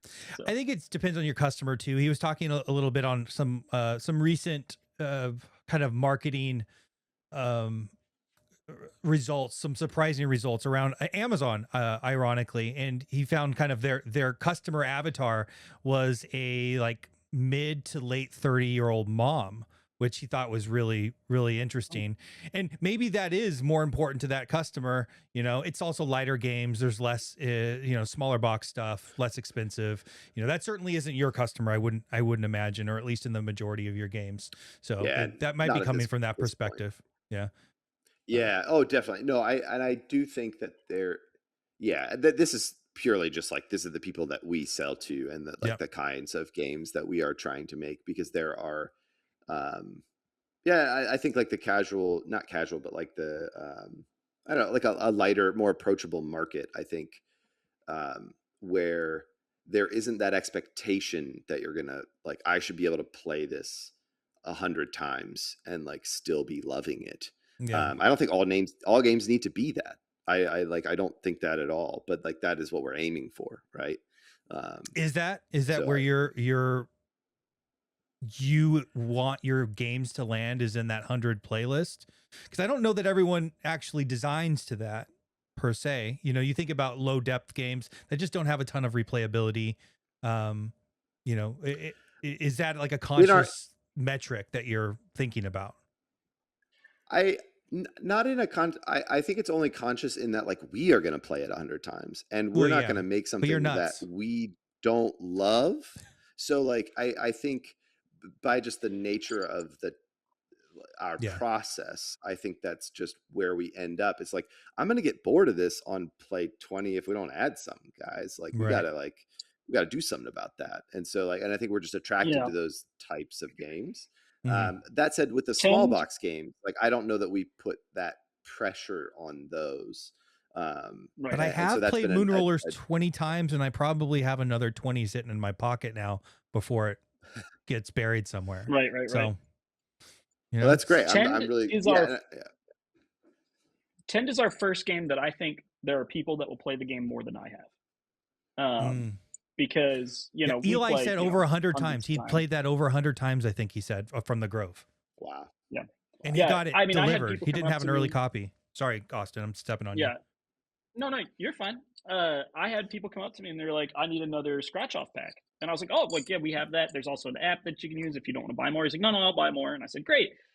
You must have played a lot. And I said, which version did you get? He said, well, I got the Kickstarter version. And so the Kickstarter version had 200 sheets of it. And I said, wow, like, how big is your play group? He's like, oh, no, I play solo. What? And I was like, dude, what do you holy do? crap, man. You may have played this game as much as I have. Like, that's insane. Like, that's a lot of times. In a relatively short time, right? Like that's the crazy thing. Would you have ever expected when you were including 200 sheets, like, you know, which is a crazy amount of sheets, that someone was going to be going through them like that? Yeah, I mean, he said he played 1 and 2 player and just had gone through it. No, I would never have expected someone to run out that fast. I mean, it's 25 4-player games in the retail edition, and I don't think that many people will get to that. But solo players that fall in love with the game, I think, will get to that. And luckily, because they're playing solo, how long does the they have a game lot more take? games in their box. Solo, like, what's the play it depends on who you're playing with. Solo, you can get it down to an hour, maybe 45 That's a minutes. lot. But with a group, it's 200 hours in a flip and right game. Holy crap. Yeah, it's a lot. Crazy. It's a lot. So. Well, that's awesome. That's a great data point. If anyone can get there, that means there's a pretty good hook there for sure. And he's apparently not going to stop playing. He was getting more sheets, you said? Oh yeah, no, he was actively buying more scratch off sheets. So beautiful. Yep. I want to pivot a little bit. Austin, you're the relationship person. You mentioned how important relationships are. You and Ivy Studios are, I don't know, one of the most visibly connected to content creators. And I don't say that in a bad way. I say that in a good way. Like, how important is it to connect with the people that are making, and not just sending copies out, but literally connecting with them, talking with them, collaborating with them. You've had tons of collaborations in studio. You film awesome content and you bring them in. Like, why is that such a priority to you? Yeah, so it goes back to early in the company. So Moonrakers launched right before the pandemic, but our next 2 launches were during the pandemic. And I used to run a Kickstarter show, and I used to talk about that the only way that you can get external verification is by sending it out to press in those situations. And so when I'm looking at a Kickstarter page, when I was doing my Kickstarter show, I was like, is the art good? Can you play it on TTS or try it out for yourself? And then what are other people saying about it are the big things. And so that third leg of the stool is so important. What are content creators saying about it? And that doesn't even need to be them praising it or trashing it. It needs to be them explaining the mechanisms in a way that the viewer can understand pretty quickly to have an idea of, do I like this or not? And it's not me or Zach, because we're obviously biased as anything. And so it gives some external verification on, like, this is a mechanism that might be like this game. Me and Zach play our own games so many times. We don't have the breadth that these content creators do. They've played 800 games more than us on any given day. And so they can bring in comparisons that we don't have in a lot of ways that can show off the game in ways we can't. And so we used to work with 60-ish content creators for game launches. We've scaled that back because we make 80 copies and half of those go out to tour and half go to content creators at this point. And so, but partnering with content creators was so important during the pandemic because we couldn't do as much in person or grassroots stuff. So that's where it kind of started as, okay, we really need to connect with these people, teach them the game ourselves, and build a relationship with them so that they can call me. Like every one of our press kits is like, at the end it says, call Austin at any time of day when you are playing. If you have a problem or a question, we'd rather answer it than have you. Oh, all the time. I get texts, I get phone calls all the time. Yep. And I tell anytime I see someone in person, I'm like, if you have a problem or a question, I want you to call me. Now, if they're doing a blind, like occasionally we'll hire someone to do like a blind learn from the rule book and stuff. Like then it's like, don't talk to me, just tell me what problems you had at the end. But usually it's like, I want you to call me this while you're playing, even if you're recording, just pause the camera, call me and ask me your question. But all that to say is it started off just being, let's build those connections. And then when the pandemic ended, we realized that we had an opportunity to do something that other people weren't doing. And that was, we were a video production studio. We had the ability to make really great content. And we figured, why not bring people that they're used to seeing into that content versus me and Zach, people didn't know who we were at that time. And probably still I knew you from Quackalope, actually, Austin. I've been watching you for a while. Yeah. Awesome. That was way back in the day. Yeah. And yes, I went on Quackalope and I went on Alex's show because they live pretty close to each other. Mm-hmm. And so I went up and visited them at one point. But yes, It is something that I have really enjoyed because of the relationships of meeting people at cons. I love building friendships in the industry with other publishers. Like, we're really close with people at Chip Theory. We're close with people at Keymaster. We're close with people at Orange Nebula. I'm missing some other companies, but it's really great to have those connections, and then also grown really close with content creators. And you have to keep that professional relationship of, like, they need to be able to be honest about your games, but at the same time, like, I see those people 6 times a year. Like, it's really good to have friends and be able to play games and learn new things, because, like I said, me and Zach play our games so much. When I go to those cons, I'm like, please teach me anything that is cool, because I want to learn as much as possible about what's current in the industry. And so a lot of times that's content creators being like, this is my new favorite game, let's play this. So yeah. How do you make content creators feel safe in criticizing your games, both in front of you and on video? I think some of the more cynical people might say, Ivy Studios is too close to content creators because you have so much content with them, or whatever it might be. I think it's probably a loud minority, but how do you at least make these people feel comfortable to continue their relationship with you, but also kind of levy criticism? Yeah, I mean, I think there's lots of ways that can happen. One is keep working with people that don't always sing our praises. Like, we send out press copies to anyone that wants one. Like, if someone asks me for a press copy, they're getting one, as long as they have a following. So we're not holding copies back because of something that someone said in the past, is the first way. Another way is telling them that. I mean, when we're sending out these copies to people, I'm not even asking for a review. Like, they're not supposed to tell everyone it's the best game that came out. I want them to tell people how the game plays, and I want them to tell them who would like it and who wouldn't like it. That's in our press kit. And in fact, last year we shared our press kit publicly to show what we were telling. We had a bunch of comments. We had a bunch of comments on, I think it was Realm of Reckoning. Realm of Reckoning just happened to be, a lot of press said, this is Ivy's best game yet. And so we put that on the page. And then we had a bunch of comments be like, wow, how much did Ivy pay people to say this is Ivy's best game yet? And that's when Sam was like, we need to put out what we're telling press, like, out into the public, so people know what those relationships look like, and like what kind of what kind of quotes we're asking for. And that is very explicitly, we want you to talk about the mechanics of the game, we want you to talk about who would like it, and we want you to talk about a short snippet of what you thought of the game. And like, that's it. And we don't have to use the negative ones, obviously, and occasionally we'll get one that's negative. That's very uncommon. But we're not paying people to say anything about our games, if that makes sense. I received a box of games from you all I never met any of you. I've never reached out to you. I hadn't reached out to you for this. In fact, I still think it might have been a mistake. I don't even know. But there was no instructions. There was no, David, can you, not even an ask to cover any of this stuff. And I haven't covered any of it. I've talked very well about Moonrakers and throughout some of my these interviews I talk about your games, but there was never an ask. So that wasn't a mistake. You literally just send people games without any direction whatsoever. It depends. Usually I have a list, but occasionally I'll find someone that I think should be on that list, and usually try to have a conversation with them. And David, I probably put you on the list and forgot, but it's Did one I of those just things expose where we you're have, too busy? No, I mean, that is true, but no, it is one of those things that, like, we believe that people getting to touch and play with our games is only a good thing. Like, we stand behind the product. There's going to be people, Zach already talked about, there's going to be a lot of people that don't like our games because we try to make it someone's favorite game, but we are full proponents of just, like, putting it out there and letting it speak for itself. I was actually going to say this earlier. So Cole would rather have 100 9s and 100 2s from a review perspective than 200 7s.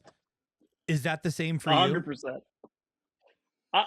I'd rather have 100 10s and 100 7s, but sure, I would take 100 10s and 100 yeah. Well, he said it's actually a really good signal if some people are calling it their most hated game, and some are calling it's the favorite. That's the type of stuff that he likes to design, which I think he's an outlier. I don't expect you to have the same perspective, but I thought I'd throw that out there. I think, I mean, he's it. definitely, he's got such a specific, I love specificity. And I say he's got such a specific voice. Like, I mean that as the highest compliment.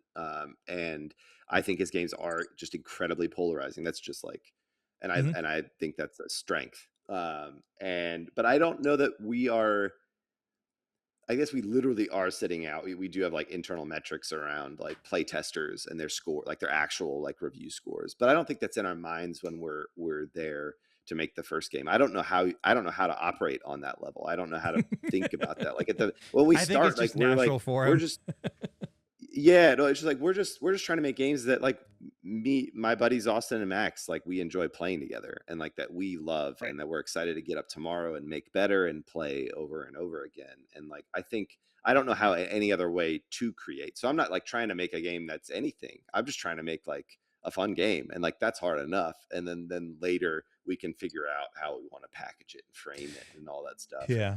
Yeah. I think his is by happenstance. Obviously, it's high interaction, lots of take that. I think that's in general right there is super polarizing, highly complicated. Although Arcs isn't necessarily complicated. Some people might argue against that, but Root certainly is, and Oath and all that stuff. So I think that's probably what skews his reviews.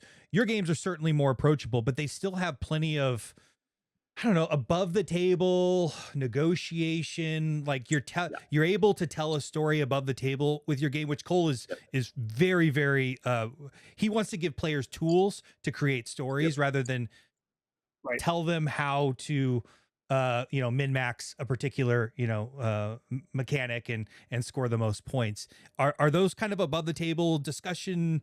I'm not articulating this well, but the hidden information, all of that kind of stuff that's almost outside of the rule book, is that important to you?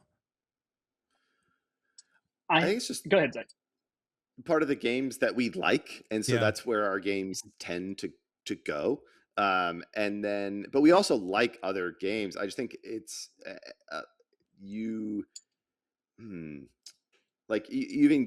see where it's like the games that like Tend doesn't have any of that, and that's because it came from outside of our core group. But we love that. But it's like your natural sensibilities just kind of go to those places. We really like to feel clever. We like to feel sneaky. Like I love to set up a plan that I'm thinking about over long term and then see that pay off. And so like those things just kind of find their way into our games because it's like it's an intersection of stuff that we all like. And I think that is how that ends up happening.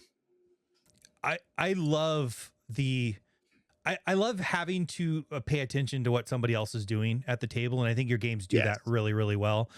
Brink was not even on my radar, and you sent me it, and I love Brink, and I thought the hidden bidding mechanism was super fun. It was totally, I did not expect that whatsoever.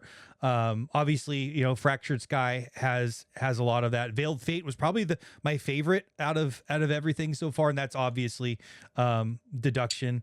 So it's like this, but you also ground yourselves in a lot of times, like with Brink, and kind of Euro mechanisms in some cases, or familiar mechanisms, but they're being combined with these social kind of aspects that I just find so interesting about your game. So that just comes through because you guys love to play games like that.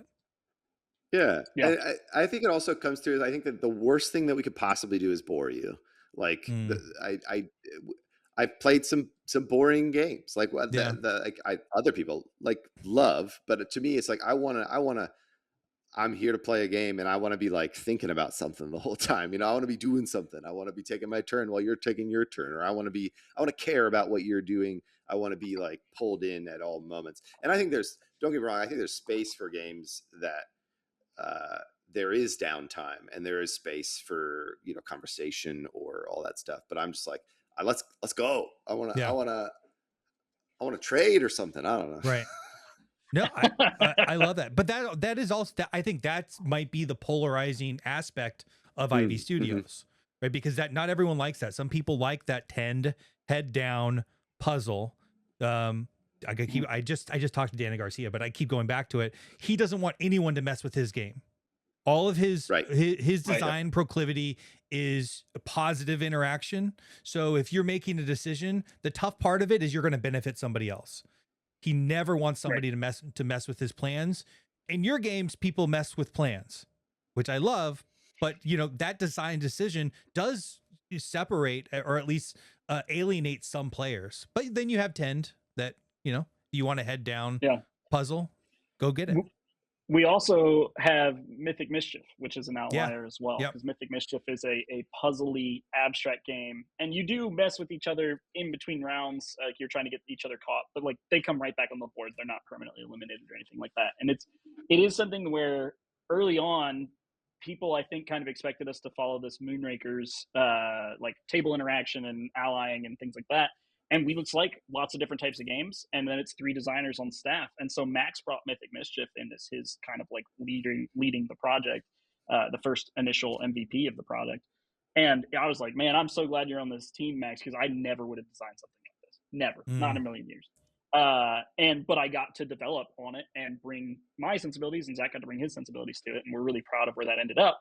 But it was very, very different than the rest of our products at the time. And compared to Veiled Fate and Moonrakers, has not sold as well. That's probably why. It's just, it wasn't like our other games in the lineup.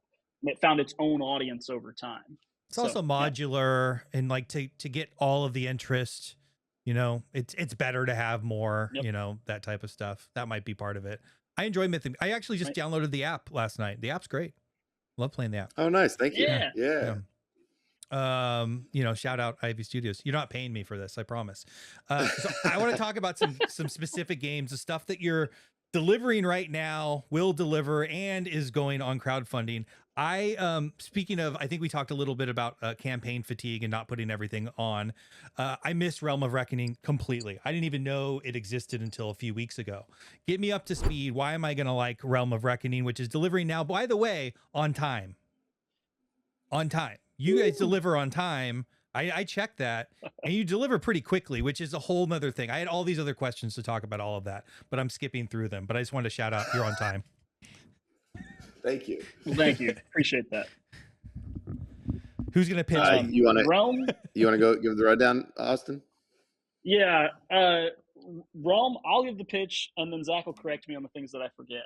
But I think Realm is extremely special because it has some familiar mechanisms, even going all the way back to like Sushi Go. Like it is a card drafting game at its core. And one of my favorite games is It's a Wonderful World. I love It's a Wonderful World. I love card drafting.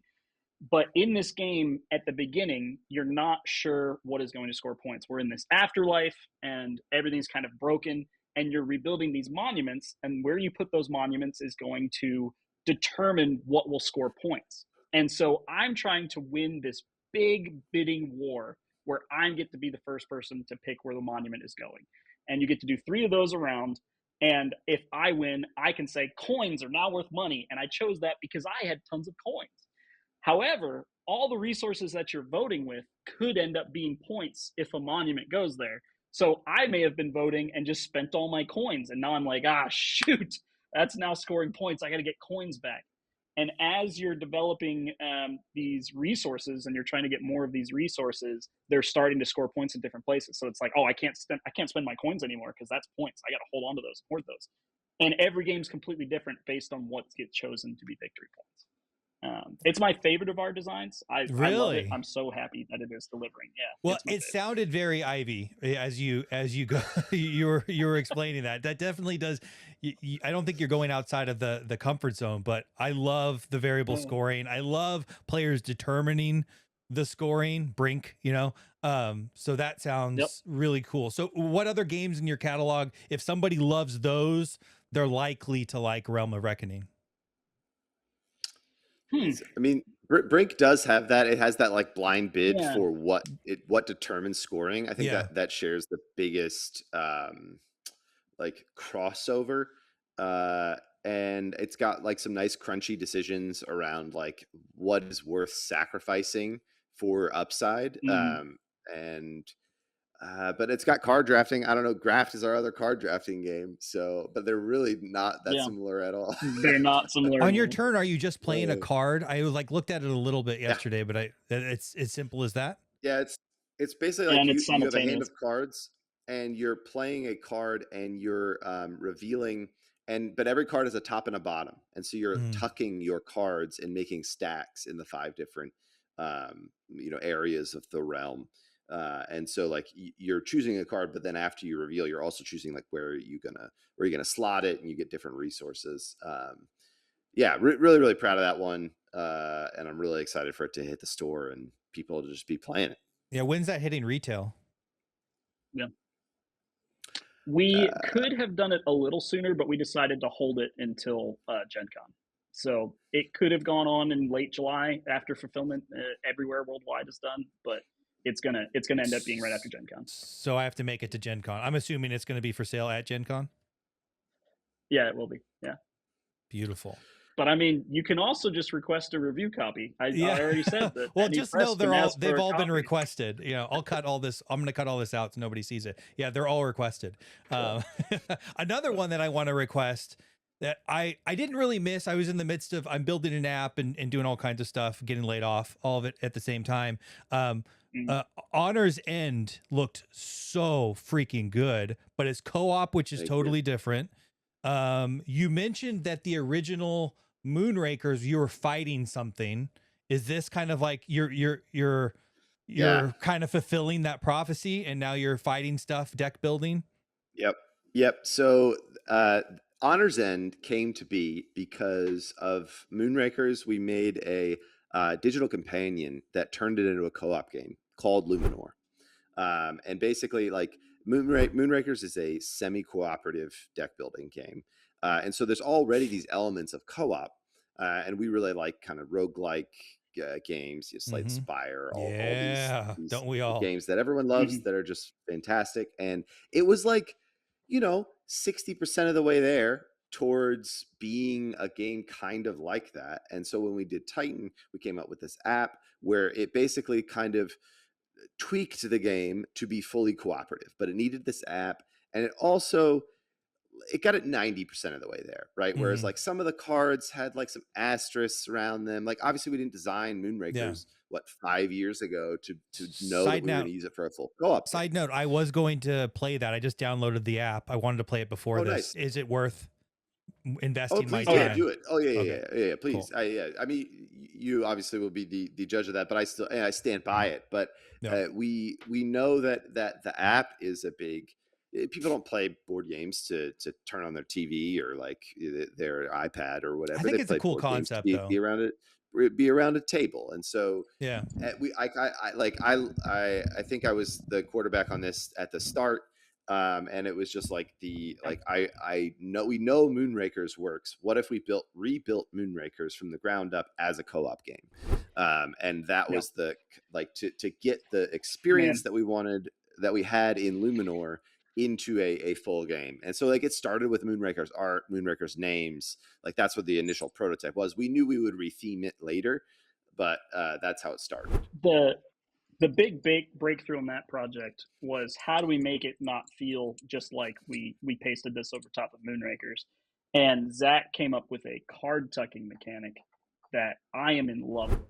I love it so much, where every card has like not every card, but most of your cards have a symbol that can power other cards. So my card that I played already, it has a bottom section on it, and that bottom section says you need to play this lion, but if you play this lion, you'll do 2 more damage. And then our crew from Moonrakers, our heroes in Honor's End, when you play them, they can have an unlimited number of cards tucked underneath of them, unlike other cards that can only be tucked once. And so as you're building your deck, occasionally you'll just find one card that you're like, oh, I'm building this whole strategy around this game. And it's really fun to see those pop off in big ways. It is. How's the card play? Is it pretty combo-y and fast? I know sometimes a lot of deck builders are criticized because you don't get through your deck, and it doesn't really feel like you're actually building a deck rather than just a run through your deck. Yeah. So like one of the big goals was, you could even say this about Moonrakers, is that once you get your hand, there's pretty much one way to play it, right? Like it's just like, all right, cool. I build an engine, and then I'm going to run my engine. And what we were hoping to do was like, I'm going to build my engine, but then on each turn, depending upon what the enemy is throwing at us, I might use this card, I might tuck this card, I might, there's one other thing that you can do with the cards that I might give this card to my friends with the ally bonus. And so almost all the cards have, 1, 2, 3 ways that you can use them. And so like, not only is it like, let's choose the cards that we want to build this engine, but every turn is very much a puzzle that you have to work on, like, while you're playing your cards. And so that's cool. One of the things that that's a huge problem with deck builders is I'm playing Ascendancy right now, or not Ascendancy, Ascension, getting ready for an interview with Justin Gray, and that is kind of what Ascension is. It's like, what's right. How those are going to play out. You could just hit play all. There's not really strategic decisions. The fun part is buying the cards and kind of building your strategy there. But that's an interesting. Go ahead. It solved another issue for me too, which is recognize this to myself. I am a quarterback co-op player, and I hate that about myself. And so I just don't play a lot of co-op games. Yeah, I just don't play a lot of co-op games because I don't want to be that guy, but I can't stop myself.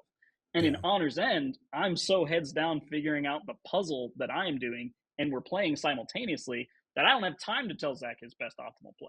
And so it stops me from being a jerk quarterback, and it makes me just play the game out.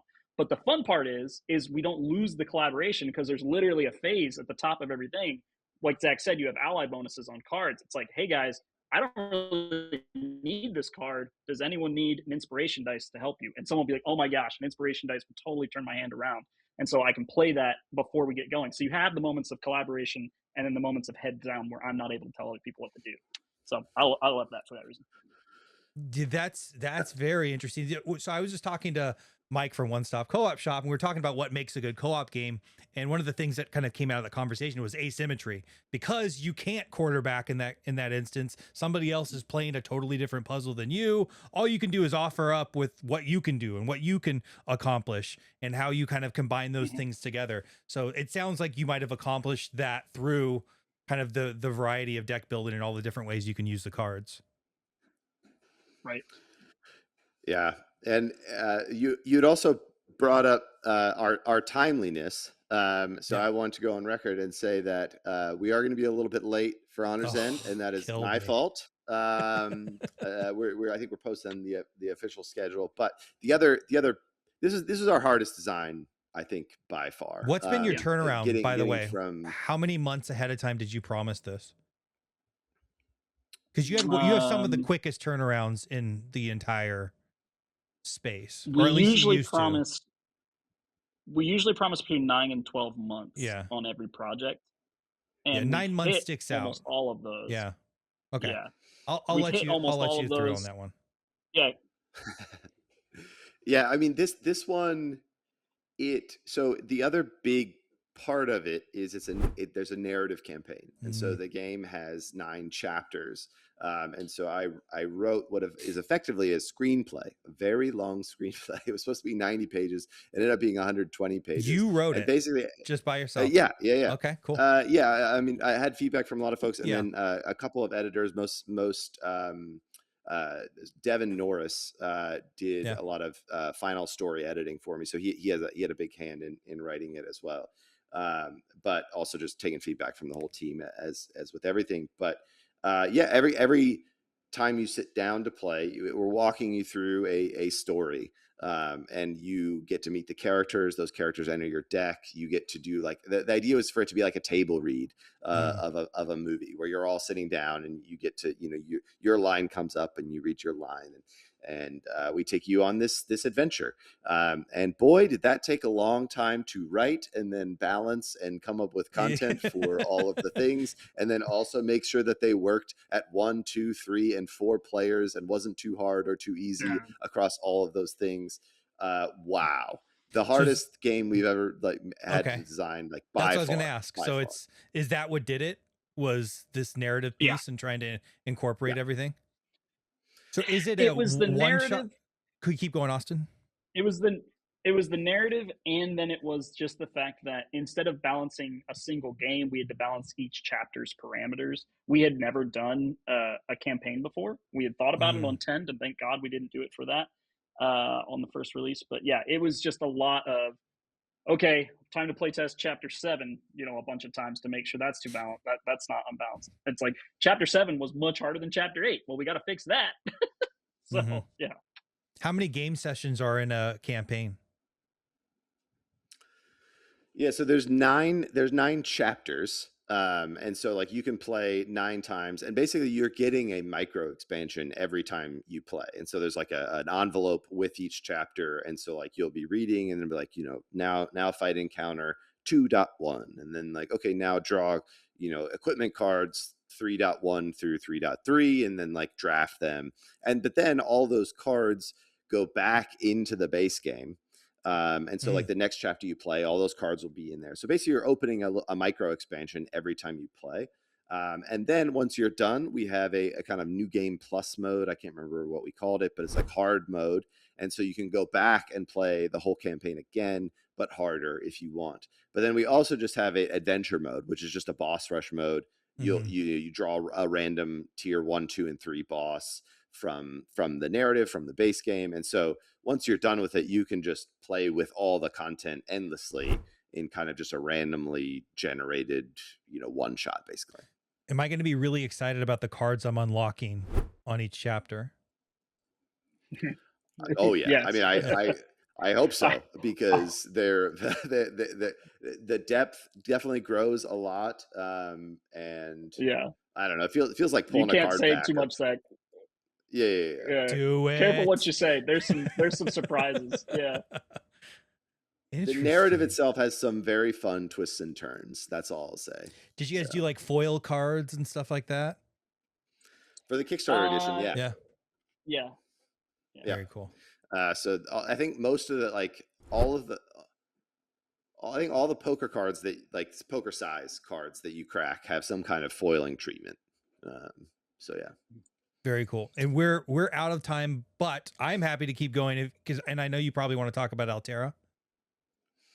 Yeah, we should give a little bit of Altera, and then we can go make some videos about Altera. Yeah, exactly. I know you have more to do. But I read the rule book last night. Bag building, dice placement, hidden information, weird. It looks pretty good. What am I missing? We're bumping tracks. Where's the hook here? Where am I going to be excited to play this one? It's all about the tracks, just like it's all about the cones. It's all about the tracks. Yeah. You want to run? I mean, it's got the like elements of a deck builder, but with dice, right? You get to kind of craft your own engine of workers, which is just immensely satisfying. Chucking dice is fun. Fun. But then it's also got this variable worker placement aspect to it, right? Where all the worker spots are cards. They're big, giant poker-sized cards, and so every single round feels very different. And you're trying to, you just got new worker spots every single round. And so each round feels like a really fun puzzle to uncover. And then it's also asymmetric. So there are 12 asymmetric factions that you start with, each with a unique ability. And that just game to game gives it, I think, a lot of legs, and is really special in that way. Is there blocking? You will never play the same game. Go ahead, Austin. Okay. You'll never play the same game just because the worker placement spots and the order they come out with constantly change. So every round is a different worker placement spot for every color. And then there's 6 artifact cards that are completely different. I think we have 20 of those that get mixed in. So you're only ever playing with 6 of them. And then you're playing with one of the factions. And so it's very different. You have to take a different strategy every time you play based on what artifacts are available, what worker placement spots are available, and then what your core strength is asymmetrically. So, Are you placing secretly behind the shield in the spots that are out in front of you? How do block? Is there blocking, or is everyone able to go to the space? Yeah. So the first round, like I'll go to the bottom yellow spot here. And then anyone else could also choose the bottom yellow spot, and we put our workers there at the same time. But the second round, no one can place in that bottom yellow spot because it's already got a worker on it. And so there is blocking. There are ways to overcome that. There's an artifact card that lets you overcome that, but that won't be played in every game. And how powerful is the asymmetry? The more, the better for me. Yeah, it's not like you're not playing separate games with different win conditions, but you do have a different starting deck of dice, right? And you do have an ability that you're going to be using every round, and so I think it is strategically very different, but is it's somewhere between a like nice push in a right direction and like totally game changing. Like it gives you a great direction to go. It does make game one feel like a totally different game than game two, but at the end of the day we're all trying to do the same thing. So it's the type of asymmetry I like is the one that guides you down a strategy that makes it apparent that it's more beneficial for you to take different moves than other people would. The one that the type of kind of asymmetry where it's just like, oh, you just get an extra piece of wood every time you go to this space or something, like that's not something that I love. And often I'm tricked into being excited about asymmetric aspects of a game, and they're not really strategy changing, I guess is what I would say is needed. Other than Mythic Mischief, this is our most asymmetric game, right? Mythic Mischief is like you have a faction that has like that is like the core of Mythic Mischief is like 2 asymmetric factions. Other than that, this is I would say our most asymmetric game, because it is really going to change the whole way you approach the game depending upon what faction you have. What dice tray did you land on? We're gonna go. So you're referencing a video I made about like, is this too big? It was too because big. You think I agree with you. About half the commenters disagree with us. I commented it's too big. And and it was interesting because I was like, I felt great about this decision. And then we had our first in real, like IRL playtest of the prototype, and literally unanimous. And there's some groupthink here, right? Like one person's like, I think this is the perfect size. And everyone's like, yeah, I think it's the perfect size. Yeah. They all thought it was the perfect size. Don't make it smaller. I think we can make it smaller and they wouldn't notice, but don't tell them I said that. Right. Yeah. Don't tell them. It needs to fit behind the shield. Really happy. Well, the shield will be getting bigger. Snaps, oh, well. Is that magnets? It's not snaps, it's magnets. Oh, I love it. Yeah. Oh, yeah. It's great. So it's way better than snaps because I hate doing those trying to get those things apart and back together. My chip theory snap. Yeah, exactly. There you go. Very nice. Yeah. Yeah, we've done snaps in the past. It's what we did for snaps are fine, but magnets are fun. Magnets are just fun. The more you can add, like fractured sky magnets, I mean, that just makes the whole experience. It makes games, yeah. It's like, who cares if the game's fun? I get to play with magnets. 100%. What other than the dice tray? Is the dice tray going to be standard, or is that a deluxe edition deal?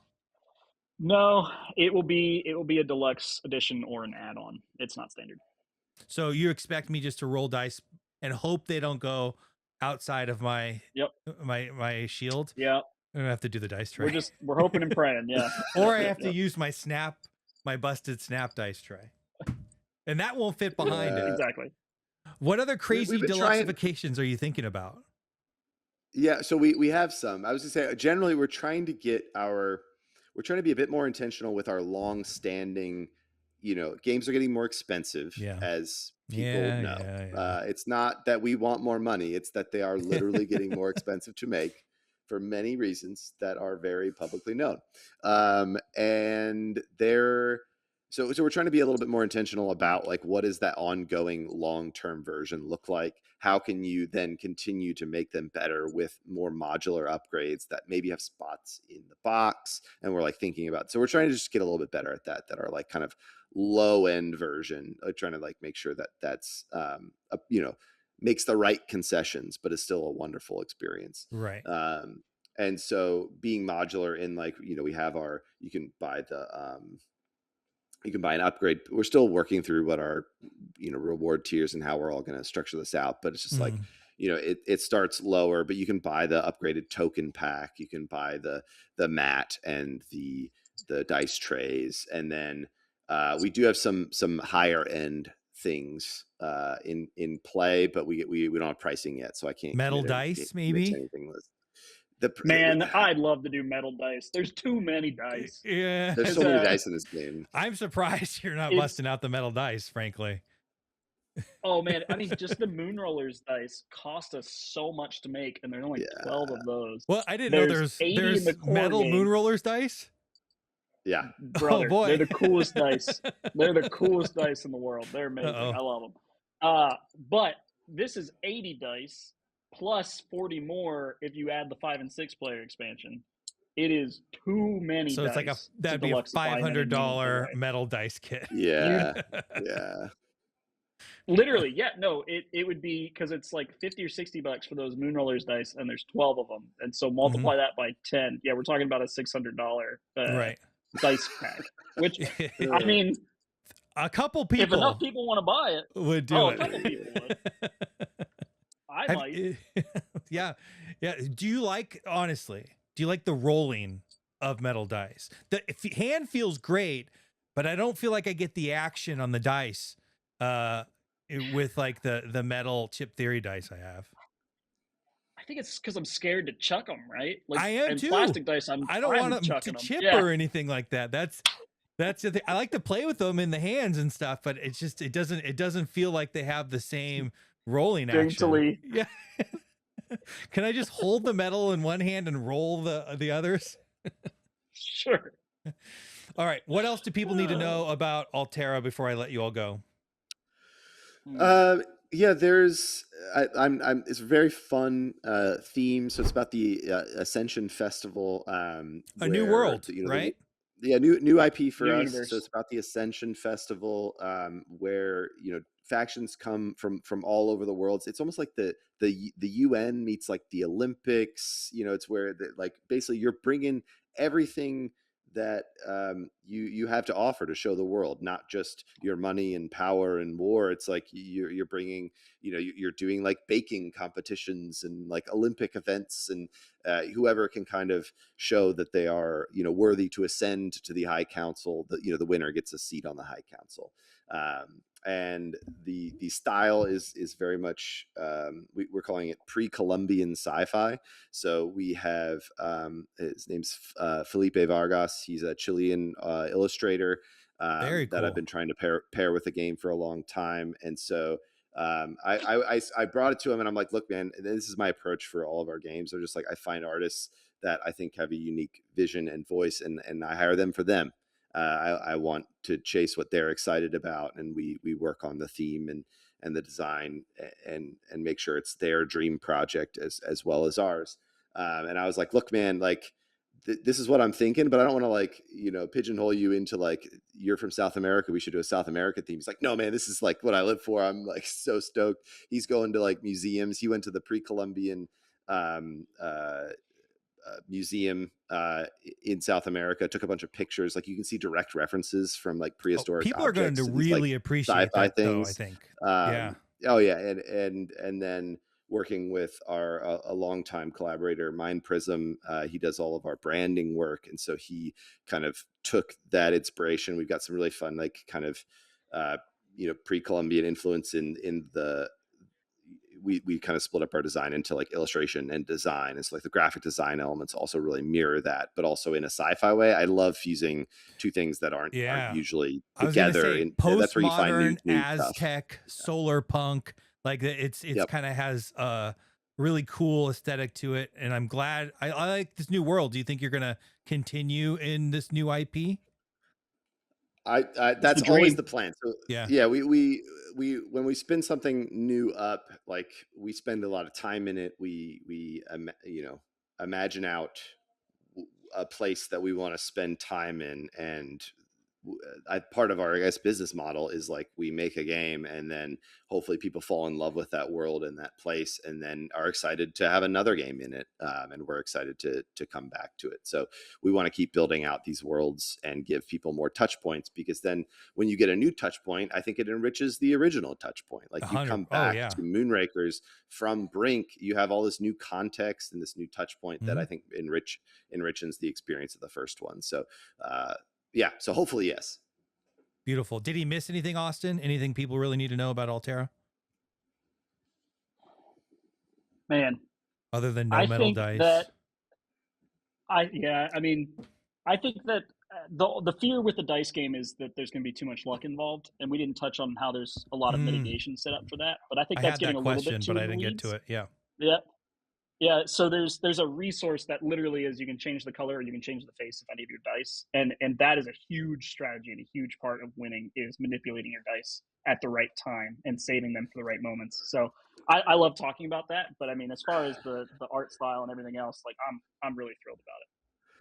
Well, it's so interesting that you bring that up, Austin, because I kind of forgot about that as a core, because literally I think our lead playtester, Zach, not me, not me in third person, our lead playtester's name is also Zach, has brought to us, it's like, hey guys, I think maybe you should consider putting more luck into this game, because the players who have played this 5 times are crushing the new people. And like, maybe you should consider like more, and then like, and we're just like, maybe like this is one of those things where like, is that a feature or is that a bug?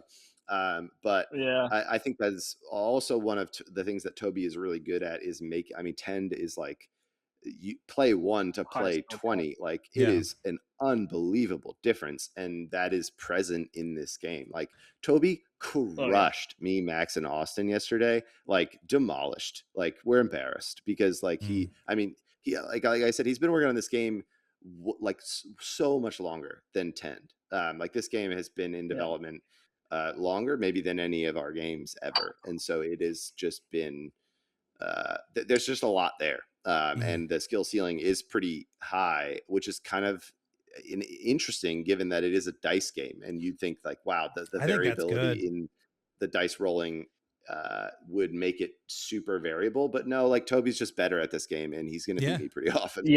Well, I think people playing a dice game that see strategy and are rewarded for making smart decisions, that juxtaposition isn't something that you typically see. So that's going to be a surprising effect.